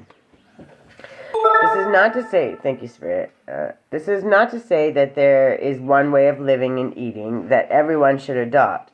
This message is about doing the best we can within our circumstances. It is not always possible to access nutritious or locally produced alternatives. However, as consumers, we do have the power to push for change by choosing how and where we spend our money. We have many more options in the West than in previous generations for plant-based alternatives. Furthermore, there is evidence to show that minimizing the intake of animal-based foods helps to address a range of endemic health issues. As the false food pyramids fall away, they reveal themselves as misinformative marketing tools of the meat industry. We can let go of this falsehood and choose nourishment that is sustainable, healthy, and inspiring. Also, be aware of environmental factors, such as land clearing and water use. Once you start to scratch the surface, you'll discover alarming and eye-opening truths about food production. There is no need to be dogmatic about making a shift, but do what you can. It does make a difference. May all beings everywhere be happy and free, and may thoughts, words, and actions of my own life contribute in some way to that happiness and to that freedom for all. Translation of the Sanskrit prayer. And then it says, Loka Samasta Sakino Bhavantu. And I'm sorry if I butchered that. I'm trying to give it the respect it should receive. So, if I butchered it, truly I apologize, and I will correct it as best I can. Look at how you choose to nourish your physical body and your ethics and reasoning surrounding your food choices. Where possible, explore fortifying, filling, and nourishing alternatives. Your body and energy will thank you for it. This card also signifies strong animal energies. That could mean working more closely with an animal spirit guide or bringing a four-legged companion into your life. And trust me, my daughter is begging for that. She wants a cat so bad, but we're not allowed to have pets here at all, which just breaks my heart. You still can't find it? No. Maybe you should clean that tent out. Pull it out. I will help you in 2 minutes if you still can't find it. But I want to see you move some stuff around and empty that tent out. Because all that stuff has to come out. That was part of you cleaning your mess, remember? I know. It's horrible. I'm evil. You may have a greater awareness of the wisdom of the animals that you encounter and what their traits or messages mean to you. And then we have stepping through.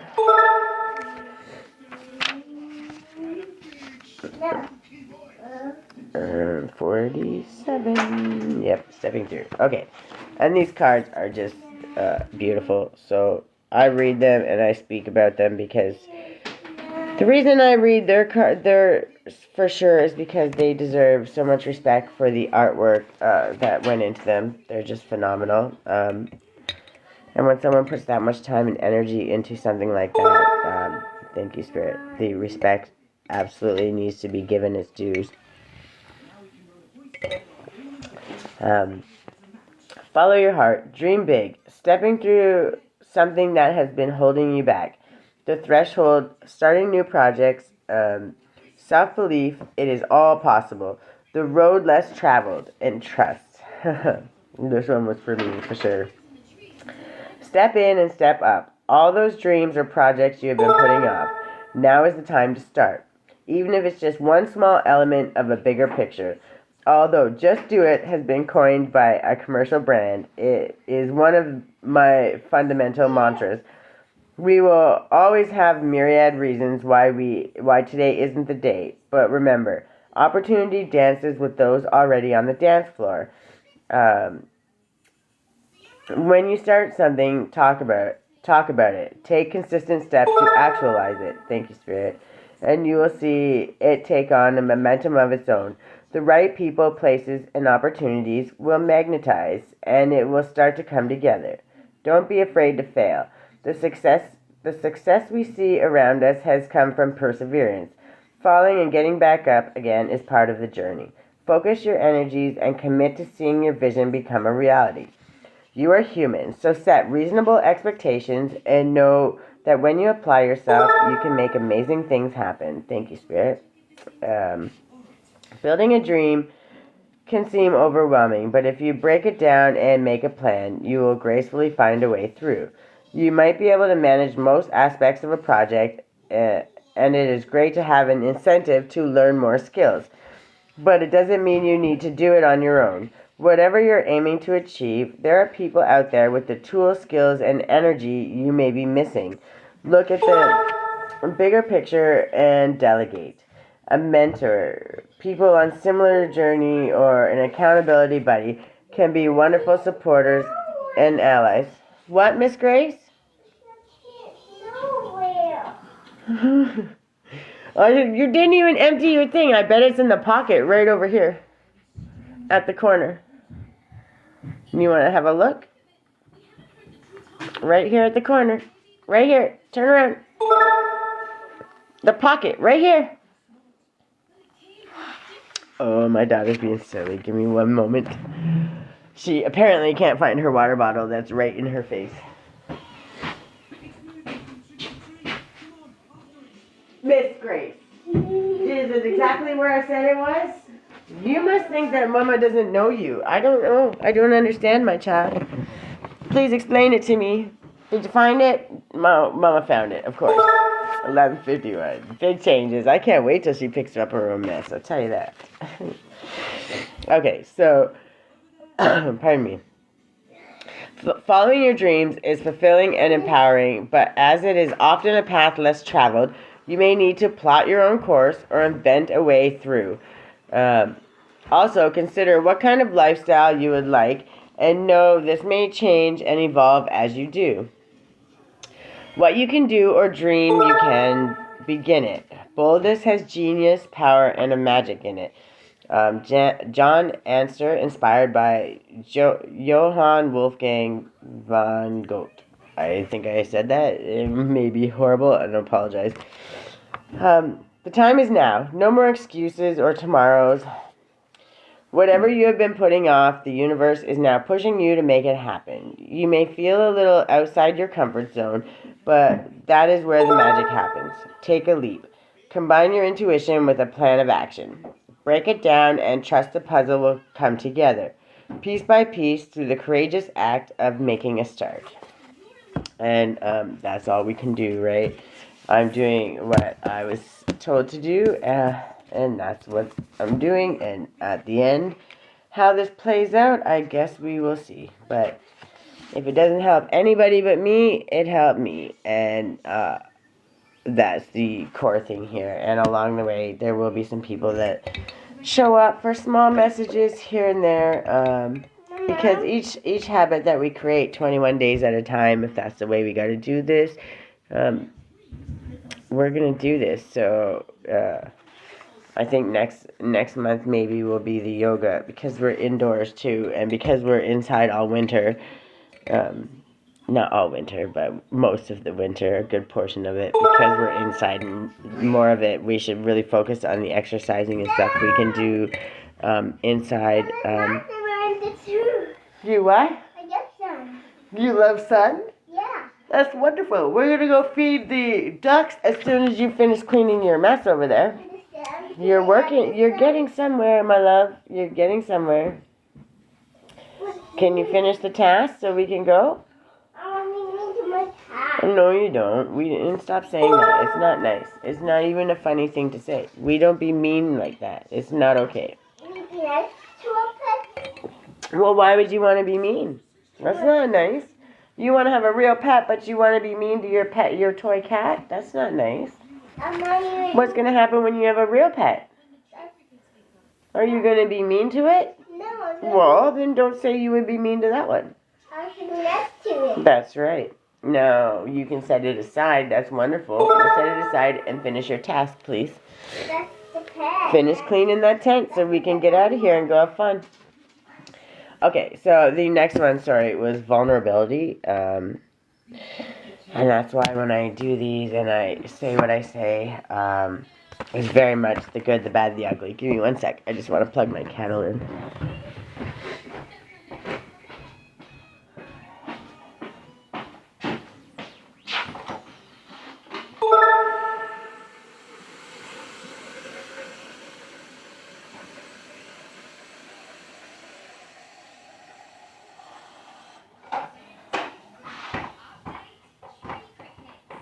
Miss Grace,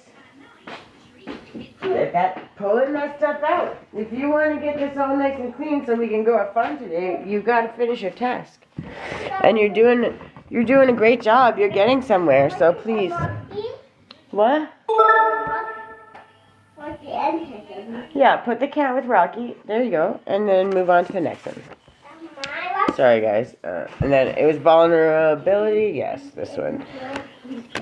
Real strength, holding space, healing past wounds, accepting yourself as you are, sharing from the depths of your heart, raw truths, compassion for others, and removing your armor. So, anyone that's been on for longer than 5 minutes on any of these, I'm very, very clear in the things that have been going on in my life. I'm very clear about the things that have happened to me, the things I've overcome. And no, I don't do the victim mode shit, because I'll overcome it.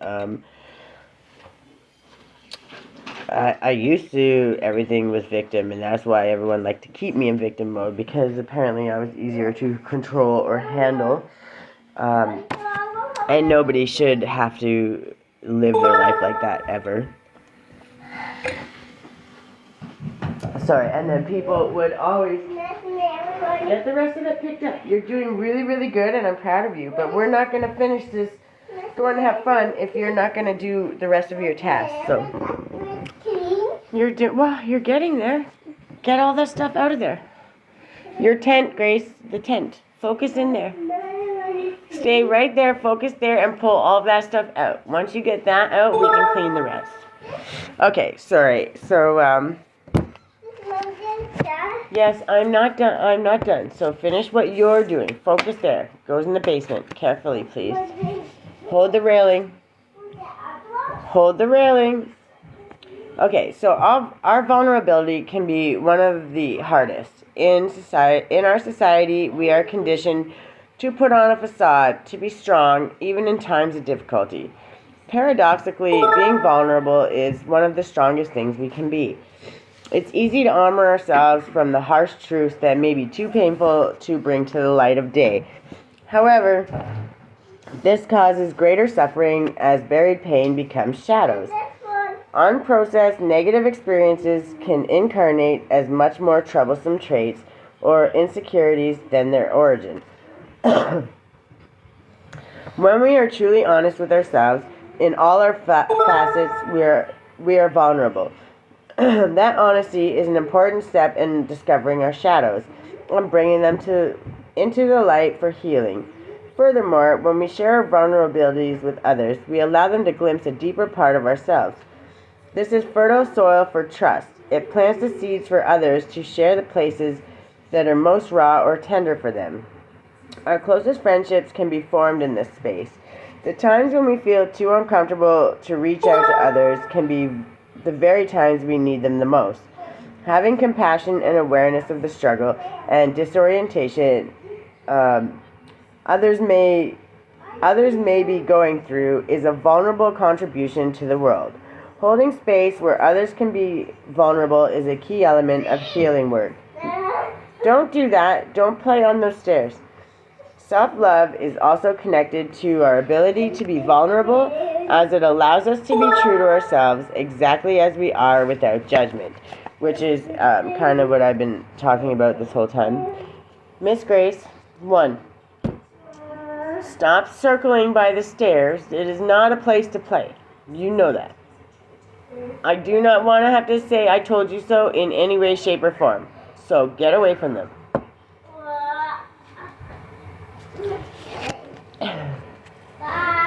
Oh, my child's trying to... All the gray hair I have, it's from my child.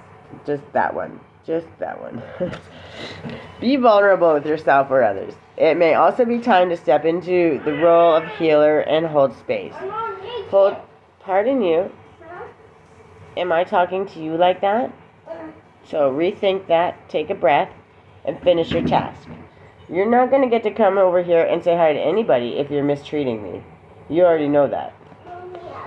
Finish your task, do your job properly, and then you can do that. If you break the tent, it's garbage, because I am not replacing it, and I'm not going to mess with it. So, fix it now, take care of it properly, or it goes in the garbage. Plain and simple. Got it? 1. Finish the job. I know, it's horrible. Okay, sorry. Be vulnerable with yourself or others. It may also be time to step into the role of healer and hold space.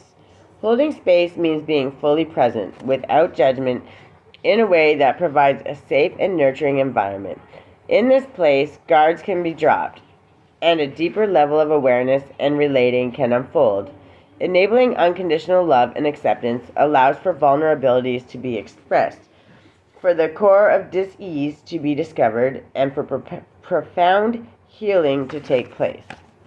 Which is why I'm here and why I show up. And sometimes people only show up 1 or 2 at a time, 3 or 4 at a time. Sometimes they just show up to talk crap or try to embarrass me or get me out of here. Except they met their match, because you can't scare me. I survived way too much shit to be ashamed or embarrassed by coming on here and speaking the truth. And when I started coming on, doing videos, any of the things, thank you, Spirit, I promised the good, the bad, the ugly. I was not lying. I was not exaggerating. I speak it just how it is, and obviously it's going to be how I see it, my truth, my side of the truth, my filter from whatever is being viewed from. And a lot of times I have a very unique perspective because I really have always tried to look at all the sides, even when I only think my side is right. I want to so bad think my side is right. I can't always just do that because my mind won't let me let it go. My heart won't let me let it go. So even when there's another side that meant well, and maybe it didn't turn out that way, or 12:02 on the clock. Maybe it didn't turn out that way, or maybe just the intention was something else that came wrong. Thank you, Spirit. I'm a firm believer of intention, so shit could all go to hell in a handbasket and just be an absolute disaster, and that's not what the intention was. If you can step back out of what the end result happened or what happened along the way, and see the intention, and know that the person intended something good to happen, you have to take it for that, and you can't be mad at somebody or upset because even if it hurt,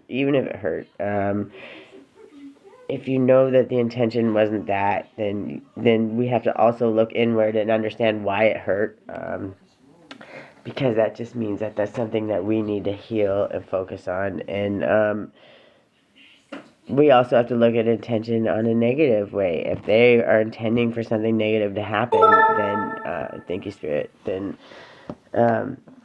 we need to accept that, and then we need to create boundaries accordingly. Don't wish bad on anybody. Don't try to send things back.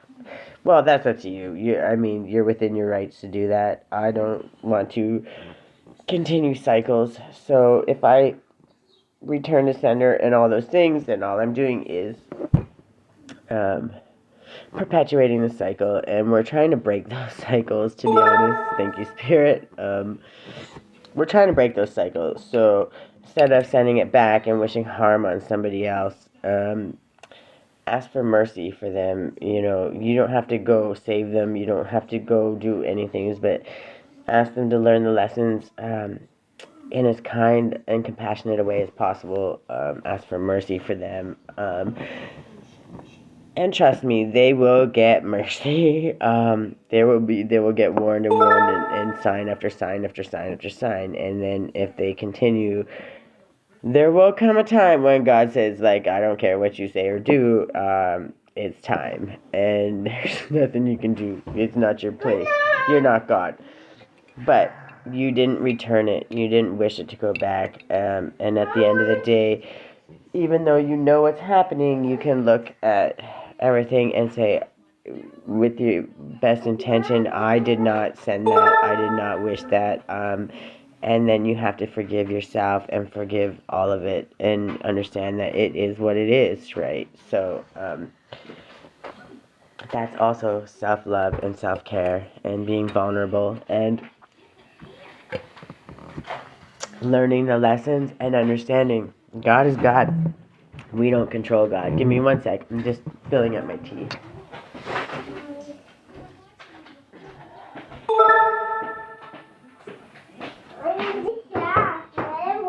What did you say? I said I want to be sad. You want to be sad forever? I don't think that's a good thing. I should be happy. You should be happy, and we're going to go feed the ducks and stuff. And if you want to do that, you just have to finish your task.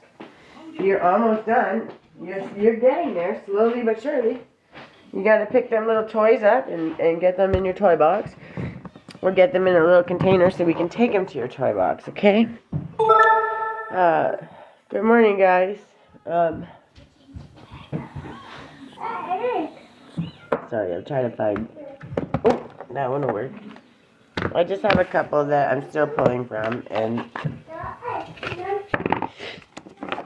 So, part of this self-love is understanding our own boundaries and other people's boundaries and God's boundaries, because we are not God, and we can beg for mercy, we can pray for help, we can do all the things for all of those that hurt us, as I believe we should.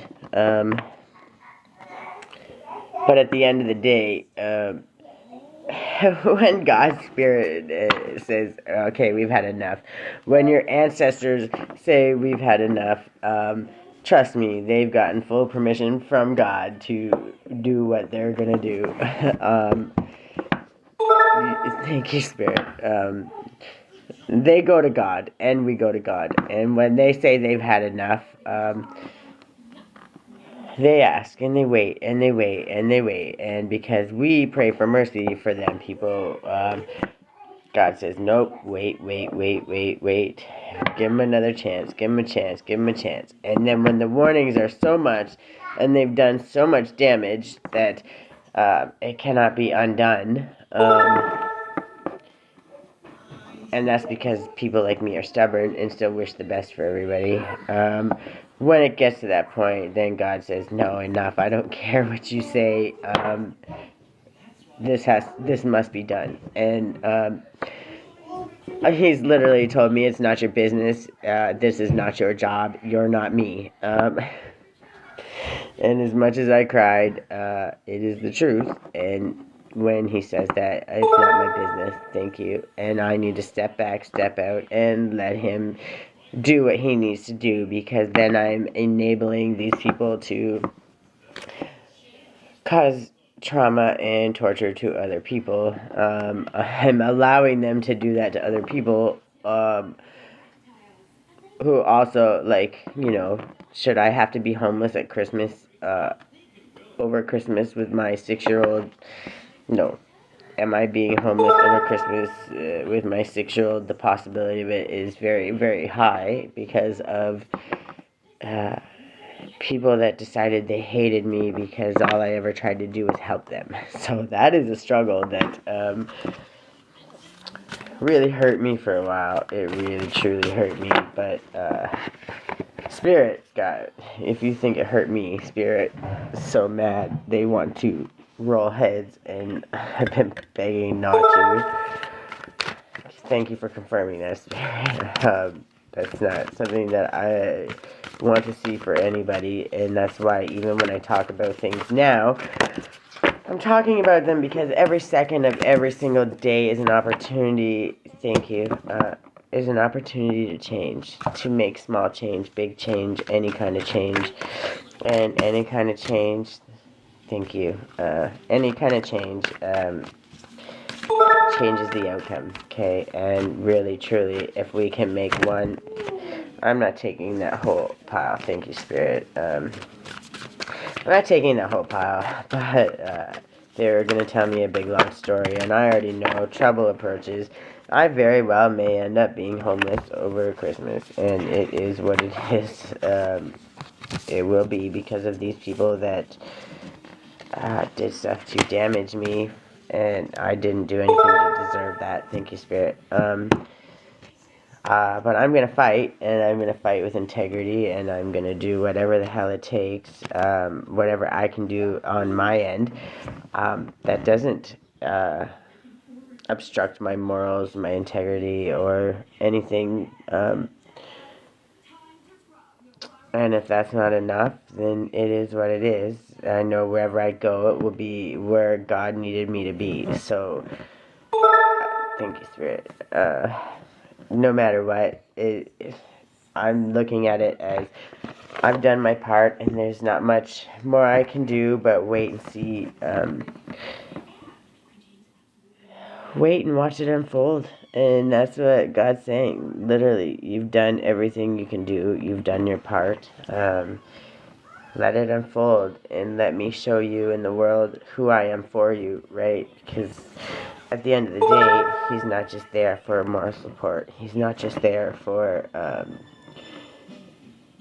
showing us, guidance, how to keep us pointed at our true north. He's there to really provide us with blessings and things that we truly deserve.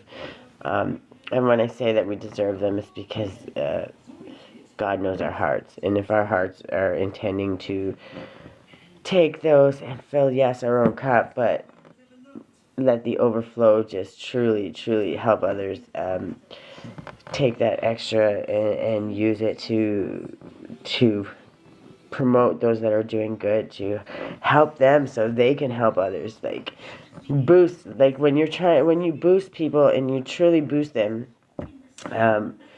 when you know their heart, you know that when you boost them, it's not about them paying you back. It's not about them, giving back to you. It's, thank you, 12:12 on the clock. Yeah, it's not about them giving back to you. When you give to someone, you give freely and openly, whether it's your time, your energy, whatever, financially, whatever it may be. Now, in saying that, I just love those 12:12 on the clock. Thank you, Spirit. When you give and you give like that, you're giving the people that you're giving to, one, are at some point, it may not be tomorrow, it may not be, in a week, who knows, right? But those people are going to remember that kindness, that true kindness, and they're going to pass it on, and they're going to give and give and give as much as they can and help others along the way. And God speaks to people's hearts and tells you exactly where you need to give and when you need to give, and they do that because God knows. God knows. And God knows those that are going to help others, truly help others. So yeah, this part of self-care is also checking in with God and giving yourself the blessings. And even if it's like, if you don't teach people how to treat you, they can treat you any which way. And I know that for as true can be. I know that. I've seen it. I've had to deal with it. So we have faith in your dreams and bring love into the situation. Work through your fears, and you are good enough. So at the end of the day, I mean, not just have faith in your dreams. Show up. I'm here for me right now. So whether it's one person or 1,000 people, good morning, Jocelyn, that show up here, I'm here doing this for me. I'm making the commitment to myself and to Spirit because that's what I was told to do. So I'm being obedient, but I also believe in myself, and I believe that the message that I'm putting out, trying to show people how to bring love into the situation, whether it's for themselves and for other people, but first and foremost, ourselves, in any small way. Once we start down that path, it's a lot easier to continue down that path once you start feeling that love and understanding that all that love that you gave to everybody else, and not yourself, if you just gave half that, probably even a quarter of that to ourselves first, we would fill our cups to overflowing, constant overflow, and still be able to give all of that to everybody, but it wouldn't drain us. And we would just be constant overflow, constant give. Thank you, Spirit. And it doesn't hurt us because we're grounded. Our cups are full. We're happy. We love ourselves. We have boundaries. We're not allowing them to stomp all over us and bully us and intimidate us. And we truly, there is no resentments. There can't be resentments because we're giving from a place, not a place of lack. We're not giving our last. We're giving from a full cup. And when you're giving from a full cup, it doesn't hurt so much, right? So, working through our fears. When God hires you, who else can fire you, right? Like, God has your back. Okay, there's nothing to be scared of. No matter how vulnerable you are, no matter what truth you tell, the truth is the truth, and nobody gets to change the truth, right? Facts don't have feelings, and that's true. Thank you, Spirit. And at the end of the day, when you wake up from the time you wake up to the time you close your eyes, and all that time while you're sleeping, you're always good enough. It doesn't matter if you woke up on the streets. It doesn't matter if you have a million addictions you're trying to overcome. It doesn't matter if you lost your job, you're struggling not to be homeless. It doesn't matter where you come from, what walk of life, where you are at your journey. You are enough. And you're not going to be able to change anything in you until you start to understand this part. Because this is the most important part you're ever going to need to know. You were born enough. You were enough because Jesus said so. Jesus died on that cross. Jesus sacrificed himself, gave up his blood, so all of us could be forgiven of all of our sins.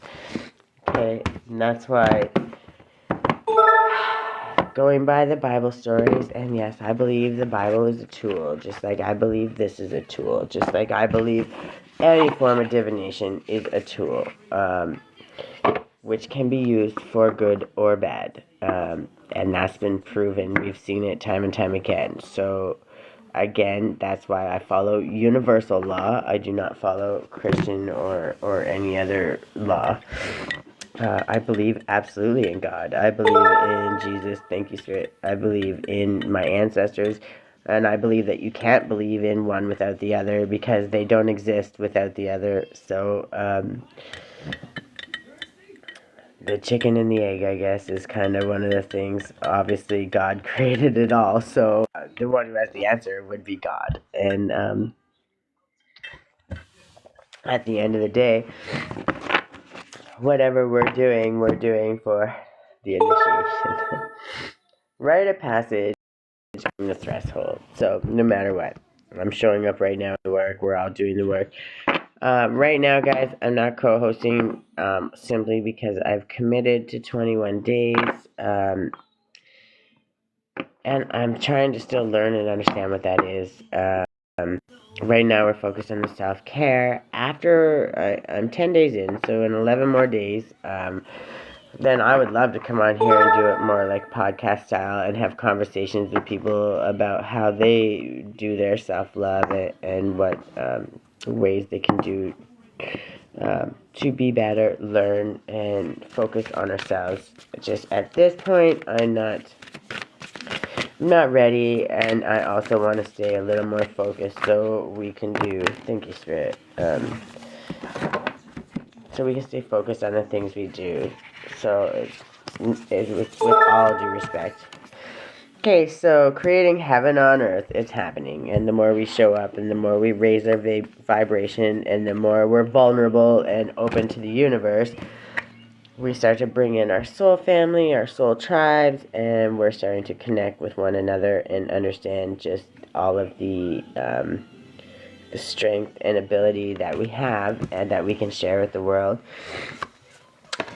And then we have to understand that we have protection. We're always protected, okay? Especially if you're doing the right things. The protection is there at the end of the day, and they will fight to the ends of the earth for you. Know this, and know this. If your heart's in the right place and you're doing the right things, God will fight for you until the end of the earth.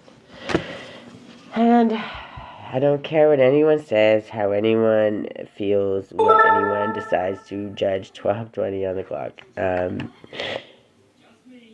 We're not dimming our lights to fit in. This is me, and if you go look at my videos, if you look at any of my lives, go look at anything, it's all up there, and that's because I believe in transparency. I answer questions to the best of my ability, and if I believe it's something that you don't need to know, I'll just tell you that's none of your business, whatever. Like, I'm very clear. Thank you, Spirit. That's part of also creating boundaries, but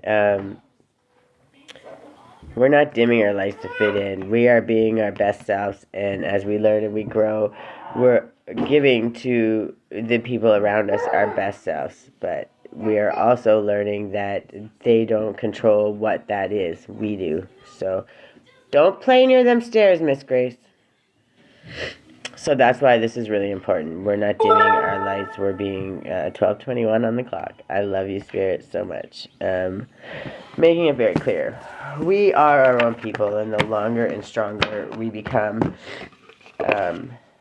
we get to let ourselves know just who we are. And when we know who we are, nobody can turn it around for us. No one can turn us against it. And there's no more, do we trust our gut? Do we trust this? Do we trust that? No. We already know exactly. Like, if something doesn't feel right to me, I'm going to say it. If something feels a little off or maybe incomplete or how I'm feeling, then maybe I need to do more research on it. Then that's exactly what I'm going to do. because that's what God's calling me to do. And my ancestors also, because they believe. A big part of the reason we're speaking to all of them is that, you know, they maybe didn't get to complete all their tasks, and maybe they weren't sure if they were ever going to be able to break those curses. And I know I've already broken a couple of generational curses, not just one, a couple. And there's many more to be broken, and as long as I'm here, if there's one that I can break and help so that my generation and the people after me, and the people that learn from me don't have to suffer in silence. Thank you, Spirit. 12:22 on the clock. They don't have to suffer in these ways of torture and self-torture and self-sabotage and limiting beliefs and all of the things that they try to force down our throats. If we can do it that way, then we can truly, truly break all this shit and do better. So, welcome back, Flex. Nice of you to join again. So we're going to our center. It's a great idea to travel to some of these places because obviously those ley lines are there, and they allow you to be a greater conduit for spirit. And when we don't have the ability to actually travel there, we have the ability to travel there, astral projecting. Mentally, thank you, Spirit, and in our minds.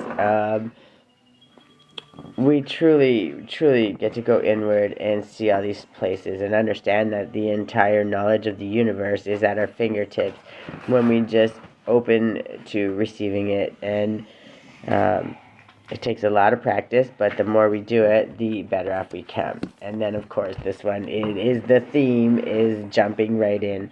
So our self-care is our self-care, and the only way to do it, are you handing out plates? Are we having a tea party? Yeah. Okay. So jumping in and doing what it takes and understanding that we matter and our story matters, and that as we continue to do so, our story will always matter. What, baby? The tip cups. What? You have cups. You have 100 cups. Huh? They're downstairs, remember? Yeah. Carefully hold the railing.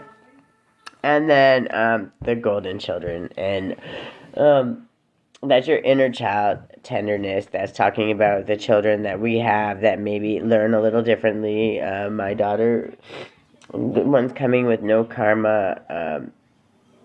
And they just learn different. And it's just about understanding how to be present with us, with our inner child, and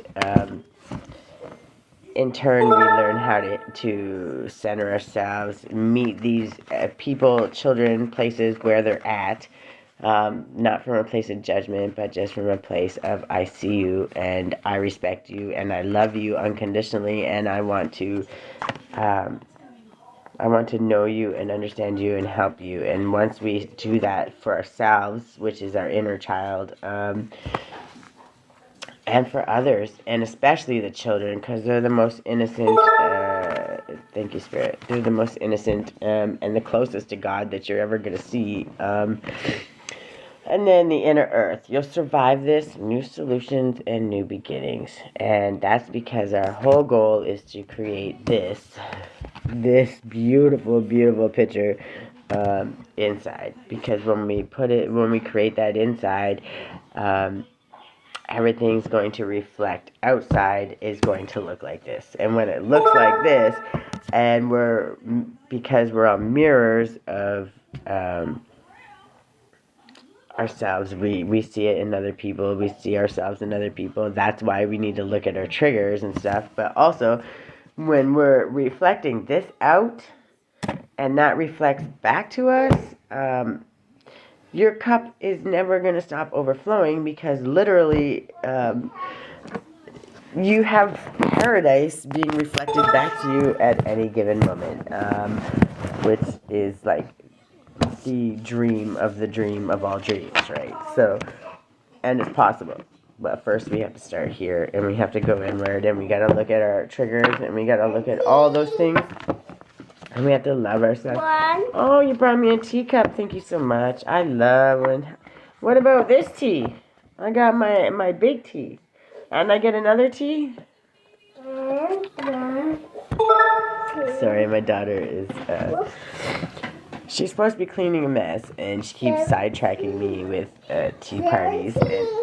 And, did you clean the rest of your mess yet? No. No? How come? You were busy with the tea party? Yeah.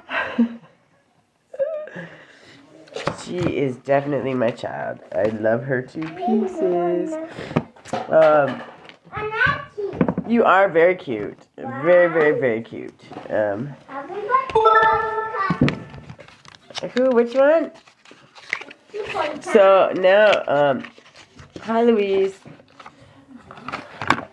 I just pulled some cards now, and along this time, I mostly stay open. If people want readings, obviously the information's in my bio. They don't have to all be on live. If you like other readings, you through my email, send me the information, what you're looking for, the questions. Thank you, Spirit. I do them also on like Zoom or whatever, so it would be more like a face-to-face, ask your questions and kind of help you along the way. And I believe those are posted on my bio. If they're not, just email me and we can have that discussion. And because I am here to help, and sometimes it's with just the next best actionable step forward. Sometimes it's thank you, Spirit. Sometimes it's the resources that maybe you need. Starting points. Starting points is like the hardest for all of us. It's so much. We overthink so much, and we shroud our own selves in worry and doubt and fear, and it's in. No, I'm not going to cut it up for you until you finish cleaning that tent. You don't whoa me. Nice try. Anyways, sometimes it's just a starting point. And when you get to that point, that starting point, and someone helps you find that starting point because you can't seem to find it on your own, that's why we're creating this 21-day habit. So even the ones that show up for 5 minutes and get the message, if they started it and they show up and they do it for 21 days, just imagine how much things are going to change. And thank you, Spirit. I like to pull a few of these because they're all about gratitude, self-love, self-worth, and sharing the love. And that is what I'm trying to promote. And that doesn't mean we don't get to be angry or mad or whatever. We're all entitled to all those emotions. And when we're loving ourselves through those emotions and understanding those, we're also showing self-love. So I wish more people were aware of that. We're not... It's okay to be angry. It's okay to speak your truth. It's okay to want to be vindicated. It's okay to want to fight for yourself. It's not okay to wish harm on people. It's not okay to try to ruin someone else's life. So what we're focusing on is what is okay, and part of self-love is respecting all of the emotions. Thank you, Spirit, and acknowledging them, and truly just validating them. We don't need somebody else to validate them for us. Validate them for ourselves and love them. Sit with them, and then we are able to heal them. And when we can heal them, we create real change. We create real change in ourselves, and then we create change how we treat others. And in turn, we're creating how they look at others and treat others, because we had a choice to treat them properly or mistreat them. And we chose to treat them properly and with respect. And don't think, just because it's nobody's patting your back every 2 seconds of the day, don't think for 1 second it doesn't go unnoticed. It definitely goes noticed, and it changes how people act and react throughout their lives. So even when you don't think you're making a difference, you truly, truly are. Again, confirmation. Thank you, Spirit. I honor my self-worth by asking for what I want. That's right. And as we speak what we want and don't focus on what we don't want, we focus on what we want and we speak it into existence. One, when we're doing the right things, we're allowing the universe to understand what we want more of, not the negative shit we're trying to avoid. Thank you, Spirit. So focusing on that stops all of the things, all that negativity. We're focusing on what we want. And when we speak it into existence, we allow the universe and God to weave their wonderful web, however they do it, to have these magnificent synchronicities and just immaculate miracles that come our way. When we hold on to the endings or what's supposed to happen, or how it's supposed to happen, we restrict and limit the universe, and we limit God's hand as much as they want to give it to us. You know, we had to learn lessons along the way. We had to do these things, and if they gave it to us so early, we wouldn't respect it, right? And when we focus, thank you, Spirit. When we 12:33 on the clock. When we which is 333, break it down again, is 9, which is just endings, right? Cycles ending, and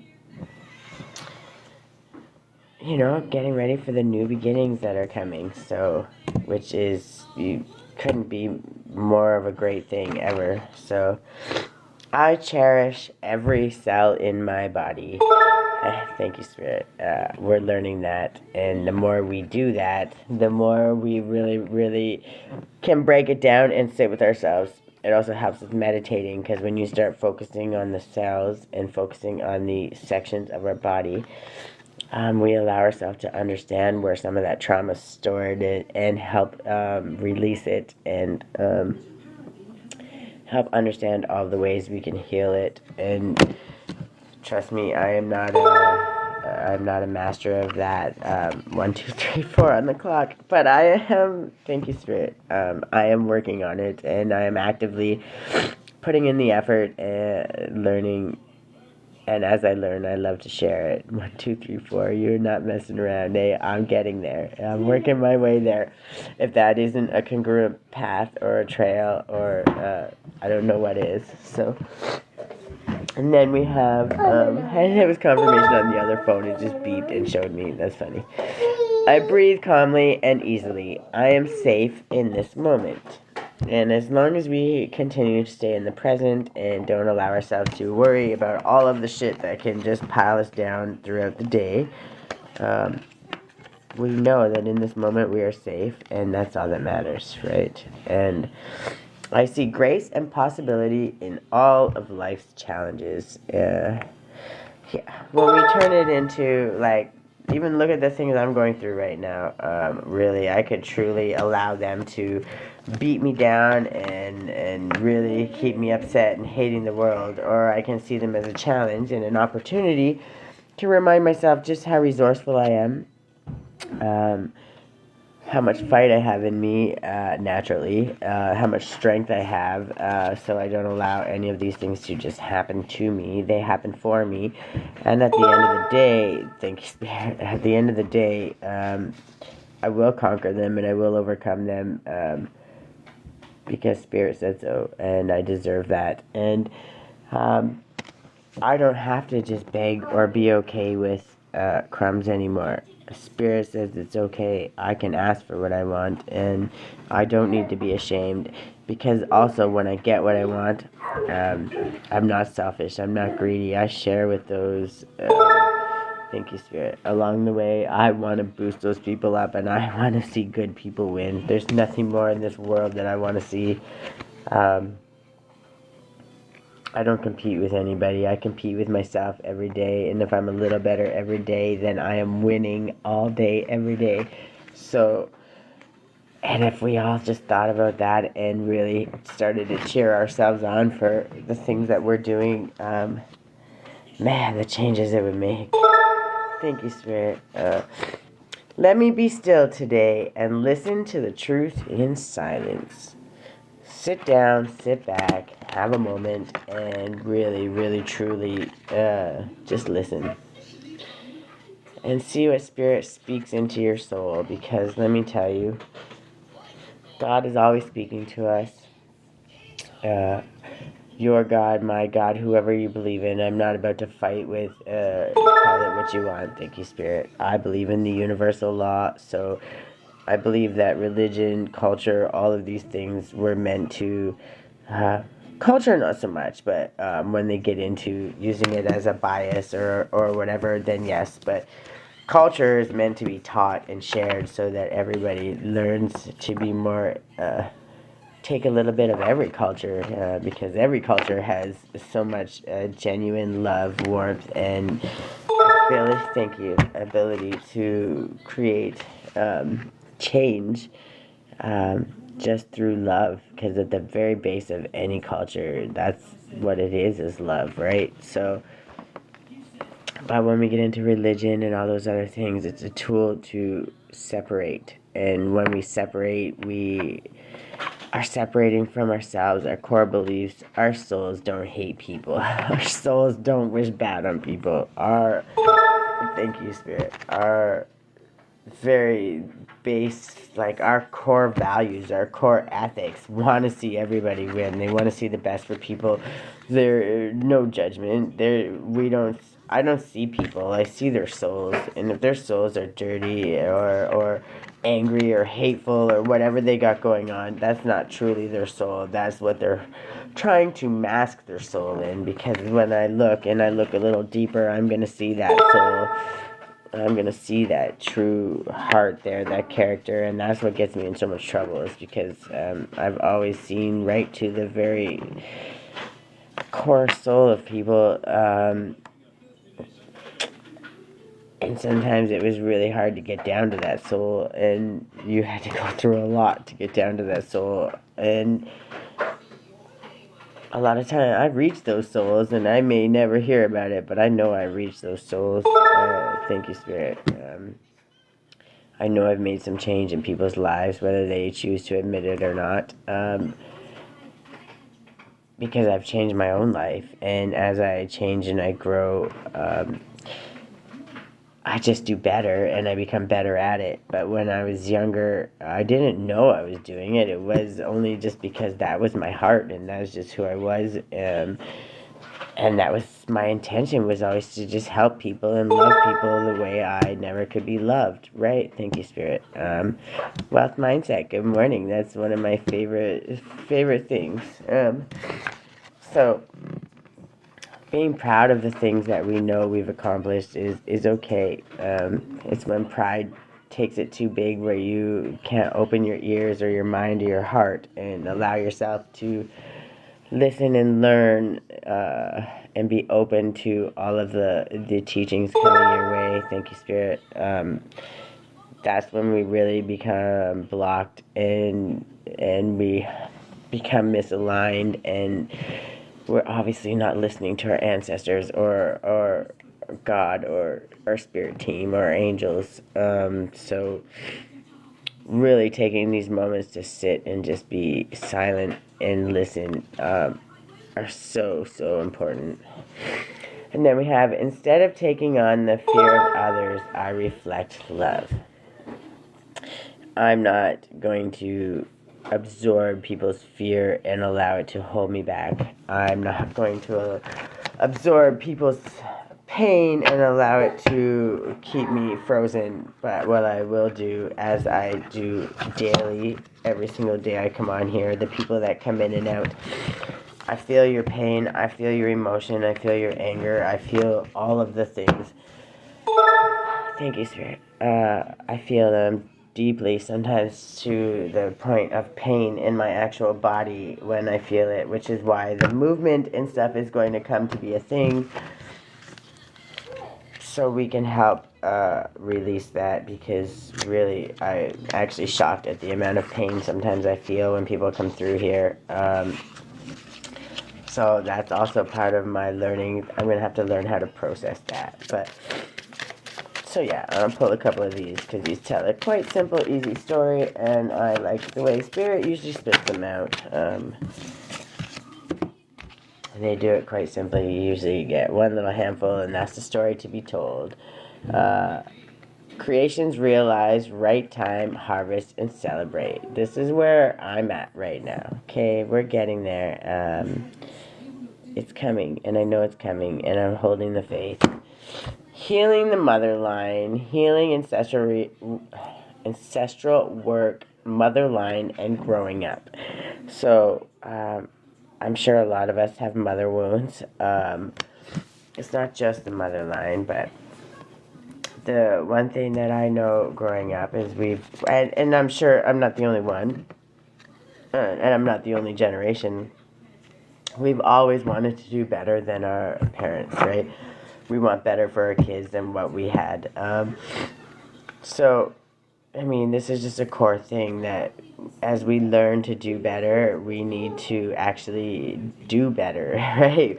We can be better all the time, but we have to learn how to do it better first. So, never give up, King. I like that. This is a thing that I guess they get some gift. I don't know what the gift is. I don't understand that part, but I like when they come up because the people that come up are usually whatever I'm speaking on, which is kind of neat, like whatever their screen name is. And the thing was like, never give up, King, receive this gift. And it kind of makes me giggle because I was like literally speaking about that kind of things, keeping on doing the things that we need to do. And that came up. So those are just the confirmations and the little things that Spirit does for me to let me know that I'm speaking the truth, I'm on the right path, and I'm loved and they have me.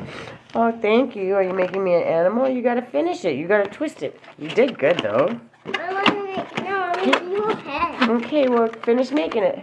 Look at the tail and everything. You got this, girl. You're doing great. It's my cat. It is. And then, obviously, lineage of... Don't yell. That's not nice. Lineage of... Why is your water bottle right here? Grab it. And what is that? Pick it up, please. I don't want no food on my floor. It looks like food. Pick it up. I don't want you spilling food. Like, that's not okay, please. We had to clean this whole house. 12:44. Come on. Yeah, well, you're making a mess, kid. You're driving me nuts. I love you, but you're driving me nuts. Okay, so the lineage of the rose, moved by the goddess, here for this, soul call, gather. So, that's right. Like, I'm showing up here every day, doing as I'm told, and in doing that, this is where I'm calling my soul tribe to. So those that resonate, those that truly believe that I'm speaking the truth, and or also know that they can teach me things that are going to help me on my path, because it's not just about me being the smartest person in the room. I want to learn and grow and bloom and blossom and be able to teach others. So there's going to be so many people that are so far above me that have already learned these lessons and done so well that are going to have so much that they can teach me, and I'm so excited for that I can't even begin to tell you. And then the child within, inner mother, innocence, gentleness, and tenderness. So in healing our inner child wounds, which most of us have, when we reparent our inner child and we understand and teach ourselves what is acceptable and validate the things that we learned or understood in the past to be right, we have the opportunity. Don't yell like that. That's not nice. We have the opportunity to challenge those beliefs and deprogram those beliefs and create new beliefs when we reparent ourselves, which helps us also in parenting our kids. But it helps us learn to express ourselves better with less fear, no shame, and realize that we have a cheerleader in ourselves at all given times. And that wasn't even counting Spirit and God that always have us, and our ancestors. That wasn't even counting them. We just have our own little cheerleader right inside ourselves that can cheer us on. What? I made a pen. It's beautiful. And then potential, promise, it's about to happen, keep going. So, like when they talk about the flowers just about to bloom, everything's coming, it's happening, it's happening, it's happening. And as I learn and as I grow, I'm like this flower that's just starting to open and open and open. And I'm getting there. And then the return, a new story, you decide, alignment is coming together. That's right. I've been working very hard on this, okay? And I'm there. I'm right there, and Spirit is just guiding me closer and closer and closer and showing me exactly how to get where they want me to be. So, and it doesn't matter what struggles people throw at me because they're making sure that I do it. And then the fertile of void. And that's the part where I was talking about. Inner winter, rest, patience, potency, secret beginnings. That's right. So, all of the things I've been through, all of the shit I've overcome, now this is my time to rest. Yes, I had to do one last fight. And I'm still working on that, and I'm going to overcome it one way or the other. Because what I'm doing, what and how I'm doing is with integrity. I'm not trying to have somebody feel sorry for me or any of those things, but I am trying to bring attention to the fact that these people are creating more and more problems when they could be the solution to the problem. And a place taking millions of dollars a month in subsidy should be giving back to the community because that's taxpayers' dollars. And then when they are, and right now I'm on unemployment, but don't get it twisted. I was very much a worker and a taxpayer for my entire life. And I helped so many other people. It's disgusting. So when I say these things, wasting your tax money to use the court system to bully somebody in an emergency situation where something has not... oh, thank you for the special delivery. What is it? I think it's Lego. What's that? Go look and see what that is. But when they choose to, instead of work with somebody and try to help them, and no, not pay their bills, but try to work with them to find a resolution. Oh, go fix it. So when they do that, instead of trying to work with somebody, they would rather kick a mother out on her with her daughter in the middle of winter over Christmas because she was fired from her job. I can't imagine why there's a company that takes that much subsidy and that much government funding. Why and how they cannot find a way to work with somebody for a few weeks until they get it back together. I just can't wrap my head around that, and that's where we begin to see the narcissist in these jobs and in these places. And if we don't start understanding that and really looking and taking accountability, because that's your company, your organization, whoever you are, I don't know who the owner is, but they really need to look, because if they're allowing people like that to create these problems, then they're going to end up losing their organization, and they're bringing really bad attention to these organizations that should be helping people, that claim to help people, and they're literally bullying people. And at the end of the day, I know I'm resourceful enough, and I know I fight enough. We're not yelling like that, remember? I'm almost done, and you still haven't finished. Don't you dare. Do not. Nice try. Put it down. Go finish your task. Why are they wet? Go finish your task. Don't me. Or that will be the end for your ducky feeding and all of the things today. I'm not playing. I've told you what you need to do, and you're not doing it, and put your pants back on. Stop taking your pants off just because you get a little bit of water on them because you didn't want to listen. You're going to have to wait, and when you finish that task, then we can talk about it. Okay, so a lot of these are, this one is, the Cosmic Dancer, and I love these ones because it's about movement, and it tells a story, right? You commit, and then commit. Slow down, okay? Devote yourself to what you believe in yourself and all of those things. You're going to stretch and expand. That's how we prepare for all of the things and being adaptable along the way.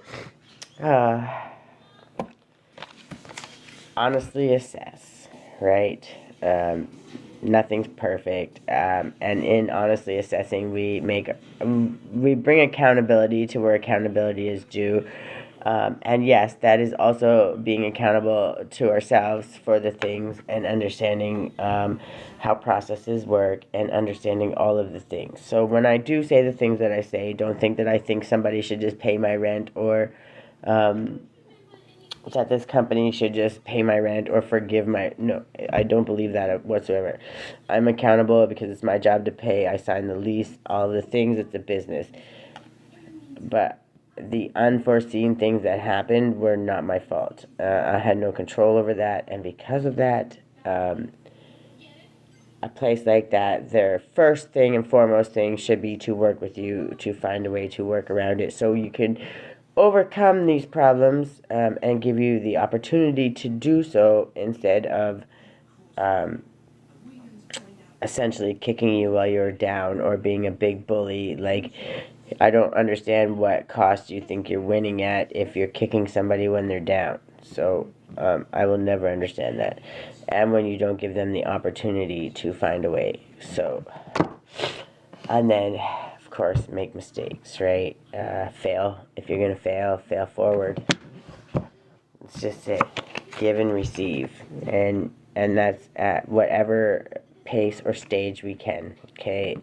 Do I have funds to give? Clearly not. Do I have time and love and energy to give? I have tons of that, and I give as much as I can to myself and to everyone else that surrounds me. So, and that shows up even in small doses or not. So, and then we're always celebrating growth and breakthroughs, right? As we grow, we learn, we do better. Thank you, Spirit. The only way to have growth and breakthroughs is to open ourselves and listen and learn. Because there's not one person on this world that knows everything that could tell us something that there isn't another way. Because like when they say...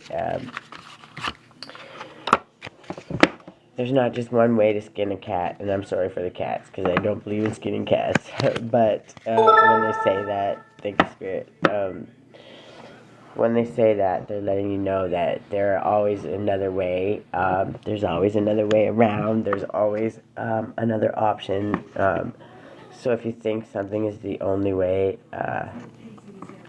maybe sit back and really think, or reach out for help, ask for another opinion, because there's always another way to make things happen, have things go in your favor, and just be open to it and understand that if you're doing the right things and you have the right intentions, no matter what you did before, you could have done all the wrong things right up until today and decide to do the right things now.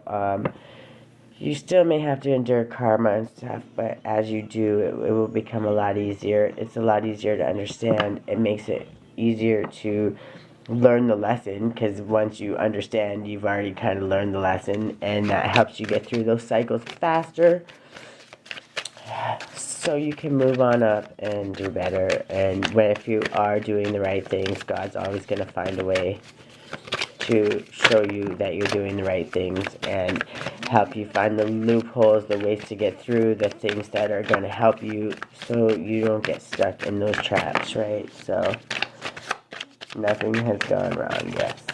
Awakening, that's good. I truly hope somebody out of any of these lives, if I help just one person, I'm helping myself. I mean, one person other than myself, but, thanks for confirming that, Spirit. I am one person, and yes, we are helping myself, but I would like to help at least one more person outside of me. So, okay. So, we got, I love when they do that.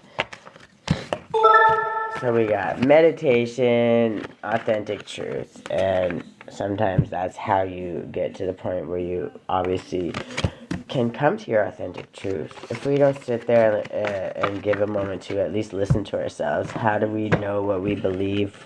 How do we know how to trust our gut? How can we stand for what we believe if we don't know what it is? And then obviously light beings, right? So that's, you know, who some of us are and who most of us are. But whether you are or not, you want to take it and take the teachings from them and understand that as above, so below, as within, so without. So to become that clear channel and understand our best self and our most authentic truth, we need to think beyond ourselves and understand that the universe is much more, a much grander scale than we could ever even begin to understand. And that's when we start healing. And when we start doing the healing, we're not just healing for us, we're healing for the whole world. And we're healing souls. We're healing our own love for ourselves. And we're healing those, the soul spirits, our soul contracts, all those people that came down here for whatever reason. Thank you, Spirit. Whatever contract they came down for, whether it's good, bad, or ugly, when we understand exactly what they came for and what their job was here, we have to understand it's a lot easier to understand the intention and why that happened and why it had to happen. So we forgive them and we forgive ourselves, which allows that soul love to really get through and let them understand that they are loved no matter what, and then they can begin to awaken. And when they start awakening, then they start helping the people around them. But they start helping themselves first and foremost, which is something that they really need to do. And then they start hearing the whispers. They really, that connection begins, and they start to hear Spirit. They start to talk to God. They start to hear the whispers of the angels and our ancestors that are trying to teach them. Thank you, Spirit. That are trying to teach them and guide them for the right things and the right paths and the way to heal themselves and all of those trials and tribulations. And then they start to find their soul craft or their soul gift or the things that everybody came with, their true abundance, their inheritance. Not everybody is born to win $1 million. Thank you, Spirit. We might have been born to earn it or create it, and through doing that, once we learn our talent. What? What is your problem? What? Can you use your words? I'm having a bad day. You're having a bad day because you have to clean your mess? I know life is hard when we have to clean our messes. Pull your pants up. Yeah. And then we start. Nope, stop. Nope, you're not climbing up here until you finish cleaning out that tent. I love you, but nope, stop. You're gonna fall and hurt yourself. And then also, we start to change the color of our aura, and we start to change everybody around us color of their aura. And that's when we start to see real transformation, because everybody is changing one breath at a time, one choice at a time, one prayer at a time. Thank you, Spirit. And then we understand that nothing has gone wrong, and we all came to do what we were supposed to do. And at the end of the day, it was all fated, and what was meant to be will be. And God had the plan all the way from the very beginning, and free will made it take a little longer, maybe 101 on the clock. Thank you, Spirit. Free will might have, changed things or dragged things out a little longer than it needed to be. Because we're all stubborn. At the very least, we're all stubborn. But all those detours created lessons and allowed us to see what we're made of, what the others around us are not only made of, but what their intentions are. And once you start learning to be able to see people's intentions, thank you, Spirit, still 101 on the clock. Once you start learning to see what people's intentions are, it's a lot easier to create boundaries, to protect yourself, to pray for their needs. Also, no, baby, pick them up right now. Do you want to go feed them duckies? Yeah. Okay, then you need to clean this area up or it's not going to be able to happen. Okay, and then, so we got leaving emotions, dietary change, which means when you change your diet and all that, you obviously are being able to change your emotions, because once we change that hormonal balance, we keep ourselves on a more even keel, and then changing our mind. It's ours to change. We can turn that negative thinking, those negative programs into very positive very quickly, and that is the goal, no matter what we do at the end of this. No, if you don't pick them up, it's going to be the end of this day for outside playing, and I think that you really want to go outside and go feed the ducks, and if you want to, then you need to finish doing what you're supposed to do, right? Pick them up, put them in the pile, and put them back for your next tea party. Right? So, obviously, I'm a lover of crystals. I love to make them and use the smaller ones to create things that can be keepsakes and just little reminders, no matter how spiritual you are, things to be grateful. So every time you look at it and you see it or you touch it,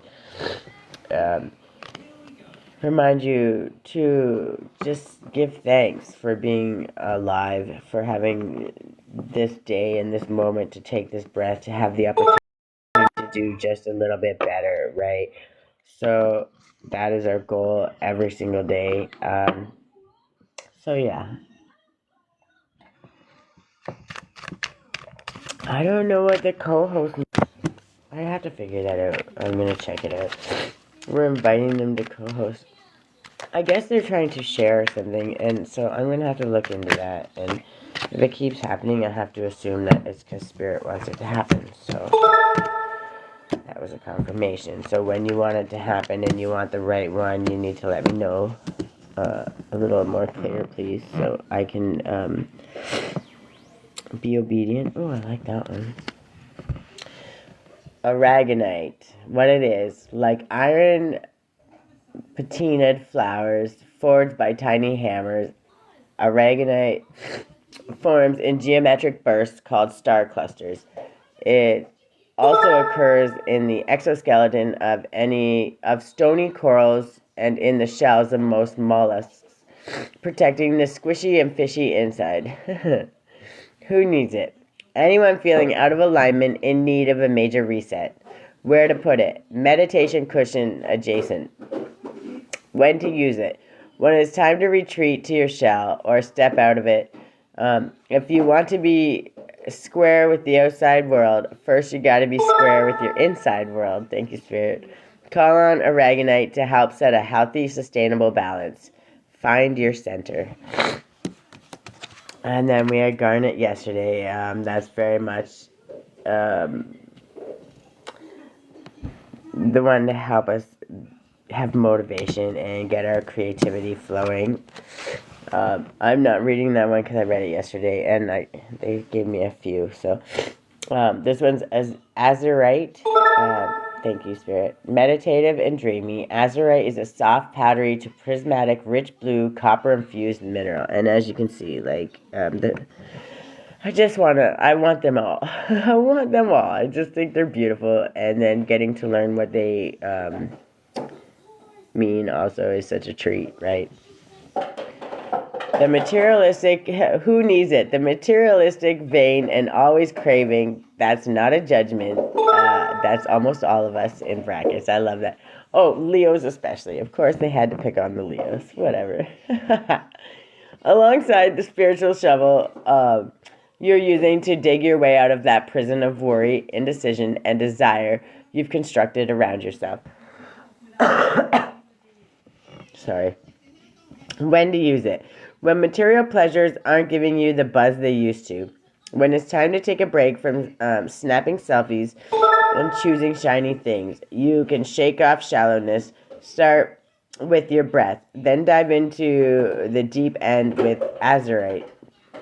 Explore your hidden depths. So anytime you need to do some of that inner work, shadow work, go deeper, dive deeper. Always dive deeper. The deeper you dive, the more you find, and the more you can heal, and the higher and faster you can ascend, for sure. Thank you, Spirit. Dive deep, dig deep, find it, heal it, and ascend, and just watch yourself friggin' rocket right up. Then we have Hidden Night. Oh, I like that one. I like them all. Who am I lying? What it is, a variety of spodumene, hidden night's green aura emanates the warm and fuzzies. If you tap into the stone's frequency and feel the buzz, you must have a big heart. Use it. I heard that confirmation. Thank you, Spirit. I like that at all. That was wonderful. Who needs it? French existentialists, future trippers, and bad romantics. Where to put it? Hidden Night, like its cuddly pink cousin, Kunzite, should be aimed at the heart. When to use it? When you find yourself stuck in the past or too focused on the future. Hidden Night is down to make the most of every moment. If you're in a rut, call on Hidden Night to help you love your way out of it. Claim your happy place. Amen. And then black tourmaline is just such a... I have a small piece, but I could just go forever collecting all of these. They just... If they don't ever just make you feel more grounded and closer to the universe, the Mother Earth, I don't know what does. Like, these stones were created in the earth. And yes, they have so much meaning, but they were created in the earth. How can that much beauty come from the earth and not be respected or enjoyed, right? Thank you, Spirit. It's okay to give the respect and the awe that is absolutely due to Mother Earth, to the universe, for creating such beautiful specimens, right? So, what it is. Grounding black tourmaline is a slightly magnetized, semi-precious gemstone with a reputation for protecting a delicate psyche from a case of the crazies and establishing powerful energetic boundaries between you and all the zombies out there. Who needs it? Everyone. Not one person, not one anything.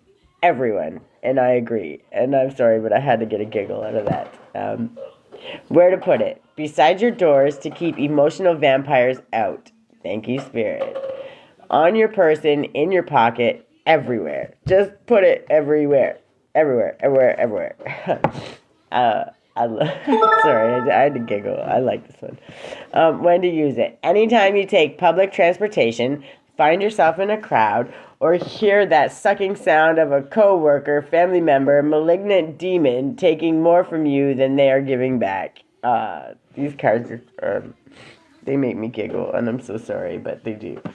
Protect your light. And then rhodonite. Again, another beautiful, beautiful stone. I'm telling you, at the end of, if I do nothing else for myself for Christmas, if I can figure out my issues and afford to treat myself to one thing, I'm going to find those sites that do the tumbling and the scoops with all those beautiful, gorgeous stones. And I'm going to order myself like 5 scoops and just, I'll be so excited. They're beautiful, and if there was one thing that I would want to treat myself with, like truly treat myself, it would be that. So, yeah, they're pretty, and they're beautiful, and they're grounding, and if you can't look at these every single day and find something to be grateful for, and just see the beauty that the friggin' universe creates all on its own just by being left alone and letting it do what it does. 11:11 on the 1:11 on the clock. Thank you, Spirit. If that isn't confirmation, I don't know what is. So, anyways, rhodonite, what it is. With a palette of deep pink and black, rhodonite gets its name from the Greek word for rosy. Who needs it? Potential wasters, those deeply sighing, I hate my job types, and then Sagittarians. Sorry, that's kind of funny. Hi, Carol. Where to put it? Against your open heart, begging the universe to tell you what the fuck you should be doing with your life. Obviously, it said WTF, but yeah, that's funny. When to use it? When that cubicle life has got you down. When it's time to drop the people-pleasing facade and start doing something that really lights you up. When you're ready to use your real unique powers to actually make this rapidly spinning planet a more beautiful place. Go with your heart. I love that. These ones just make me smile. And the crystals alone is something, this deck, I just... first of all, the sarcasm just is enough to fill my heart. But the beauty, the amount of mix between beauty and then obviously the descriptions and the sarcasm that go with them just allow us all to see and understand and accept that our uniqueness is that of our own and it's worth being proud of and happy of. What, my love? Are you dying? What's going on? Well, why are you freaking out? I'm sad. You're sad, why? Tell me why. Because you don't make me happy. I don't make you happy because I'm making you clean your mess? I know, it's horrible. I'm a horrible mom. How dare me? You're not coming over here until you finish cleaning your mess. When you clean your mess, you can come up and say hi and have a moment. But until you do what you promised you were going to do, oh, careful. You're going to hurt yourself, you dork. What? You can't say hi until you do what you're supposed to do because that's how this goes. Well, if I don't do my work, then I don't get to get anything else done. So you need to do your work. You're almost done. You're dragging it out. You could have been done 20 minutes ago. No. Yeah, put them back. They go downstairs. Good afternoon, Crystal. Sorry, my whole deck went nuts. Affirmation. So, yes, we'll keep that one. I guess that was the pile you wanted me to take. So, you were not messing around. I see. Last one. Last opportunity. No more hand for that one. Okay, got it. Okay, so we have... okay. Sorry, I'm just going to say on the order they came, because that's how Spirit wanted it. So, affirmation. I listen to myself and acknowledge my needs. I assert myself and retain my power. I am brave and gentle. Thank you, Spirit. I don't have to be afraid of others. I respect myself and am respected by others. Obviously, that's an affirmation, and that's something that we should say every single day and remind ourselves that it's the truth. Careful, Grace, please. And then freedom through faith. I calm my thoughts and rise above fear. I free myself of all doubt by entrusting my doubts to God. I have faith in God's perfect timing and placement. I trust His will and find freedom. Thank you, Spirit. I love when you confirm all these things for me. They make me so happy. Everything turns to light. I work to improve myself, embrace all that life brings to me, and transform darkness into light. I allow myself to grow and become stronger. And then open to the universe. I am discovering my worth and my abilities. I have confidence in my value and my potential. I reclaim my inner power. Thank you, Spirit. I accept and love myself completely. Thus, I am open to the divine light of the universe. Amen. Belief. I believe in myself the beauty of life, and the goodness of God. Thus I have the power to fulfill all my dreams. The will of the Almighty supports me. My life is showered in divine light, and my heart opens to the power of the universe. Thank you, Spirit. Success. Thank you. I grow and thrive in the universe. I discover the purity of my heart and the higher wisdom that guides me towards victory. I direct my thoughts toward clarity and nurture wisdom, love and goodness within me. I direct my thoughts toward clarity and nurture wisdom, love, and goodness within me. That one was hard to say. Holy moly. I am free now, and I succeed in my life. And that's so true. I'm not going to let anybody's belief or thought of where I should be or what I do in my life distract me from what God has for me and what God has told me I should be or what I will be in my life and in other people's. So, and I'm a firm believer in that. So I'm going to do this one, and then I'll do my one of angel numbers and things that I have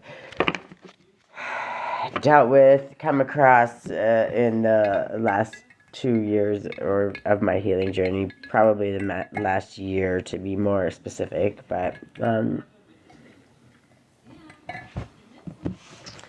I'll pull those two and then I'll get off of here. Nobody's here for readings or stuff, and if you are, you can email me and I will get back to you as soon as possible, no matter what, and we can go from there. Otherwise, on live ones, this stuff's on my profile, and you know how to do that, and then you just need to let me know. Is that it? You know I like this one, so perfect. That one? Okay. Focus on God's love. See, I love these ones. Make every effort to keep yourselves united. Grace, careful. Don't do that. Go finish your mess. Make every effort to keep yourselves united in the Spirit, binding yourselves together with peace. Ephesians 4:3, which is also good because then you can go look these up and read around them and truly feel the message that they're trying to tell you. Gentleness is the path of peace. Okay. The Lord is my shepherd. I have all that I need. Psalms 23, 1-3. Patience is its own reward. You crown the year with a bountiful harvest. Even the hard pathways overflow with abundance. Psalm 65:11, and that's so true. Abundance doesn't always have to be financial. Abundance comes in many, many forms, and I'm already abundant. I'm abundant with a child that loves me. Thank you so much, with arts and crafts that we do to keep us happy and healthy, and really truly understanding the meaning of Christmas, right? So that time spent together, that love, and that's really where we're at. So can you get off the stairs, Miss Grace? I don't like when you play on them. I don't think it's funny, and I don't want to see you get hurt. I know, we're almost done, and as soon as you finish cleaning out that tent, then we can go and do our other stuff. You're so close, like you're this close. Go finish the task. You're almost done. You can do it. I have so much. Well, pick it up so you don't fall and trip over it. And then focus on your blessings, which is something that now that I understand that I can do, nobody can take that away from me because I have so many blessings. It's disgusting. And thank you, Spirit. So many things to be happy for, even in this moment. Nobody can take that away from me. That's the perspective. That's my choice. And as long as I make the choice to be happy and grateful for all of the things I have, you can't take that. And I will always find something to be grateful for because at the end of the day, 121 on the clock. That's a really big number too, and I like that. That's new beginnings and balance, and that's how we get there is balance, new beginnings, right? Equal give and take, polarity, duality, reciprocity. I mean, the list goes on. It's just such a great number. And when Spirit confirms for me for things like that, that's what makes me truly happy. And that's a blessing all on its own. So, become still so you may hear God. For the life of every living thing is in his hand, and the breath of every human being. And that is Job 12:10. So, again, these Bible verses are ones that you can go up and look, and they're going to be something positive. And 122 on the clock. Thank you, Spirit. They're going to be positive, they're going to be helpful, and they're probably going to help you very much in the situation you're finding yourself in this moment, right? So, thank you, Spirit. Face your future with boldness and strength. As soon as I pray, you answer me. You encourage me by giving me strength. Psalms 138:3. Yes, 138:3. And I believe that because there's times when I pray and I'm worried and I'm starting to take on all those negative things that I've been programmed for so long. And God shows up and says, no, baby, I got you. I'm not going to let you fail. Thank you so much for that confirmation, Spirit. My heart is too good to not be shared, and my heart is too good to not be used for what it was put on this earth to do. So, before I maybe didn't know and I didn't understand my worth, but now not only do I understand my worth, I'm so grateful for the ability to understand my worth, and I know how easily it can be taken from us. And in doing that, when we don't allow ourselves to recognize that about ourselves, we allow people to step in and tell us what we're worth. And when they start telling us what we're worth, what do we get from it, right? Never ends up good for us, that's for damn sure. So, know your worth first and foremost, and don't let anybody sway that, because we are all enough, just right from the beginning. 929 again, eh? Okay, we can't go through all of them, but I will take the 11th house, humanity, so that definitely needed to come out. Okay, fine, I'll take them all. Okay, so, the 11th house, humanity. Humanitarian pursuits, technology, innovation, medicine, and social media also exist within this zone, which helps us understand the large-scale macro influence of this domain. NATO planets on a perpetual mission to save the world. So that's the ones that are born with these in their chart. And these people often have revolutionary, groundbreaking, and even radical ideas for how to shape society. Don't scream like that. That's not nice. But you know better. Transiting planets inspire us to broaden our reach and help others outside our immediate community, which is, as our view expands and our ability to help expands, all we do is go. When we have the ability to help and expand our help and our reach, we absolutely do. And that's, some of us are stopped with things like financial aspects and other things for now. There's no stop. That's just held us back. But we're working our way and we're going to get there. And as we get there, that's when we start seeing truly great things and great miracles really happening, right? So, Miss Grace, you're out of control.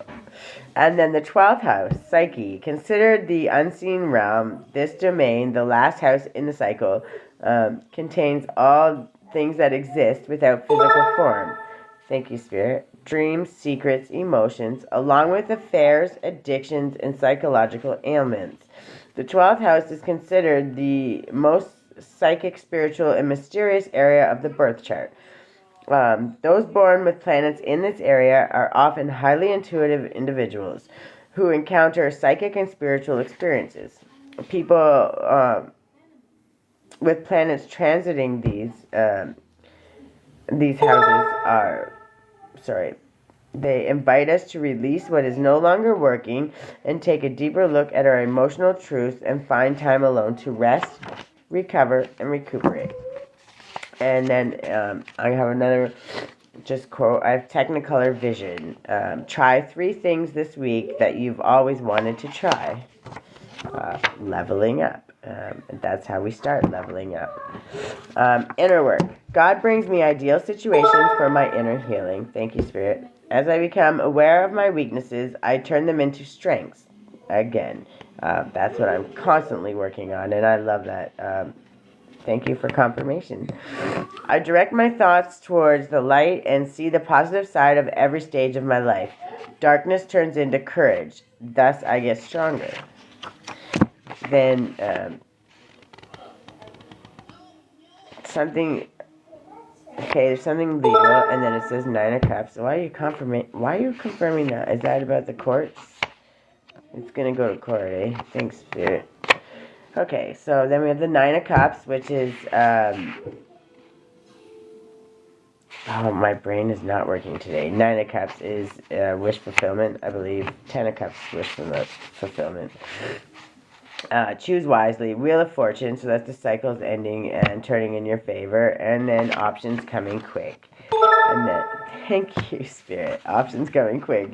So you're telling me something today. And, of course, we're manifesting wealth. And why we're manifesting wealth is so we can share it out to the world, but also so that as we fill our cup, we can also help others fill their cup and just spread it all along the world and create generations of love and help and courageous people. Really, thank you, Spirit. Willing to stand up for them and their neighbor, no matter who they are or where they come from. So, and then angel number 833, listening and building good relationships with people. Bring balance between your material obsession and spiritual growth. Go after something you are sure will help you achieve anything you want in your life. Encouragement. Let your moods assist you in doing good goals and building a strong future for yourself. Higher beings are with you and helping you in setting your goals. Changing your perception can bring you new things in your life. And then when you believe that you already have it, it already exists. Then you have to match the frequency and bring it forth. So you want to align yourself with it. Are you going to make it? Are you sure? Me too. And then gratitude is always going to be a thing. Thank you, my spirit team, for always supporting me and helping me be kind to myself and learning ways to be more open to you. I truly can't wait to be able to connect and speak freely with you. The more we are thankful, the more gratitude we show, especially to our spirit team, our ancestors, our angels, and God, the universe. When we show them that love and that respect and that gratitude, we're just opening ourselves up to receiving more and more of what they want to give us. And they want to never ending just fill us up with all of the things, and we can't do that until we release all the other things and then give gratitude, confirmation, thank you, Spirit. To speak freely with each and every one of my team that patiently protects me while waiting for me to figure out how to get closer to you. And this was just a letter that I wrote from myself to Spirit. But like I said, the good, the bad, the ugly. So these are situations and things that I've come across that have really helped me on my journey, which is why when they spew them out, they're saying that somebody needed to hear it. So, manifesting my stable, abundant future. Grateful every day. Always learning and more gratitude. And then this one was I can't even read that one. Lakshmi. White 404, taxes 242313. Artemis, I think it says. Yemenia. Al-Reed. Okay, well, that one was the one I was supposed to do. So that was Al-Reed. I'm going to have to go back and rewrite this one or look it up again because I was meant to say that 131 on the clock. So somebody needed that part of the message, and that's good. And I hope they came and got it.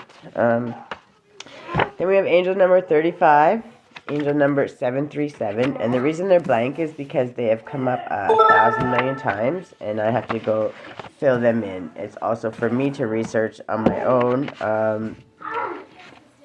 That's why it's there. Okay, so with everyone I encounter, I also put my faith in your pure love for me. My kid is wild today. So much you allow me to receive the love and true abundance you know I deserve.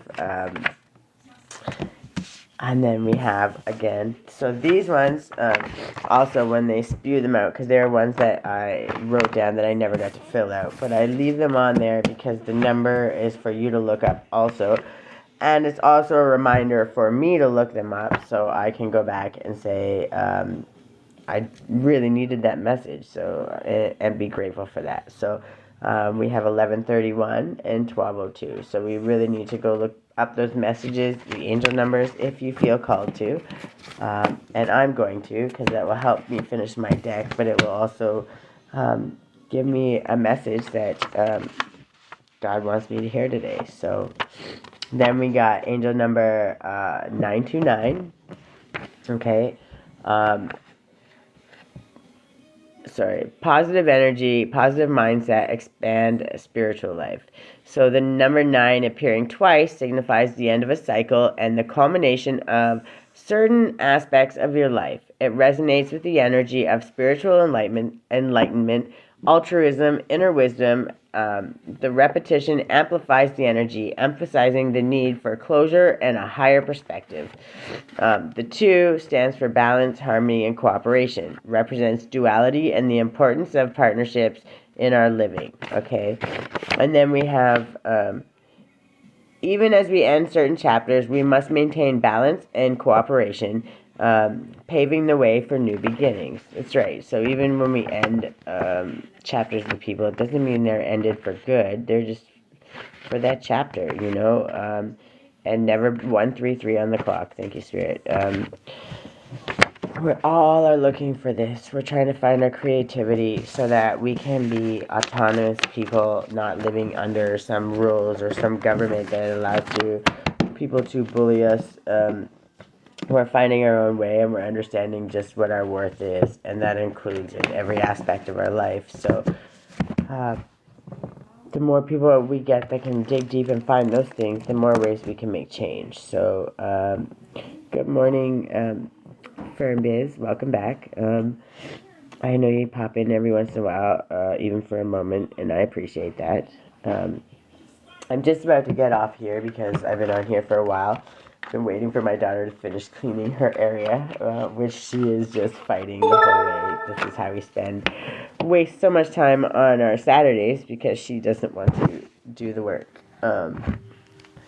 So while she's wasting time over there, I'm gonna make I'm gonna take full advantage of it in the 11th house. Okay, that's good.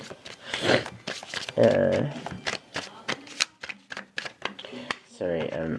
If you want to spit it out, you gotta throw it out because we're not. Okay. Thank you, Spirit. Okay.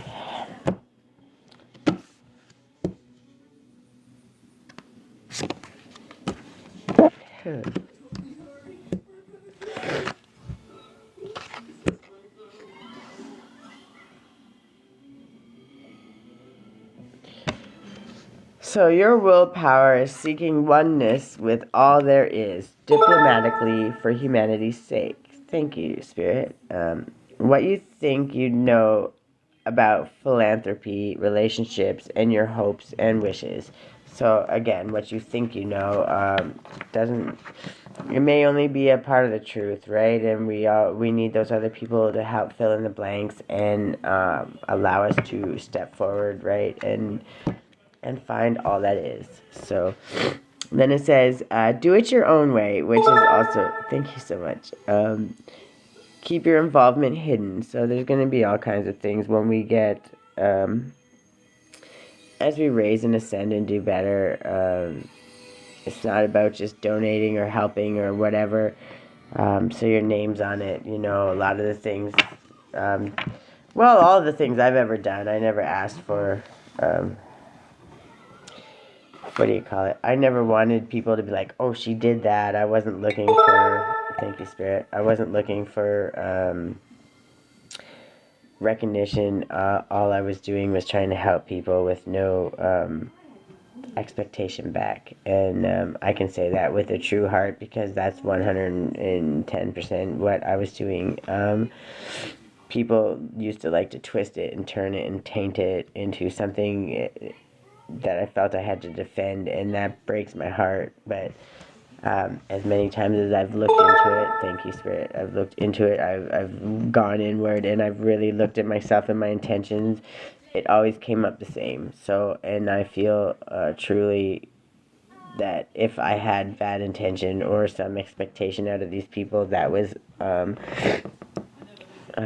anything that was untoward or anything that was not righteous or in any way, shape, or form good, then Spirit would have made me look really deeply. Thank you, Spirit, and really sit with that. And truly, the only thing I could ever come up with was that I was trying to show my unconditional love for people and my ability to love people unconditionally, and I guess in some aspects, sometimes maybe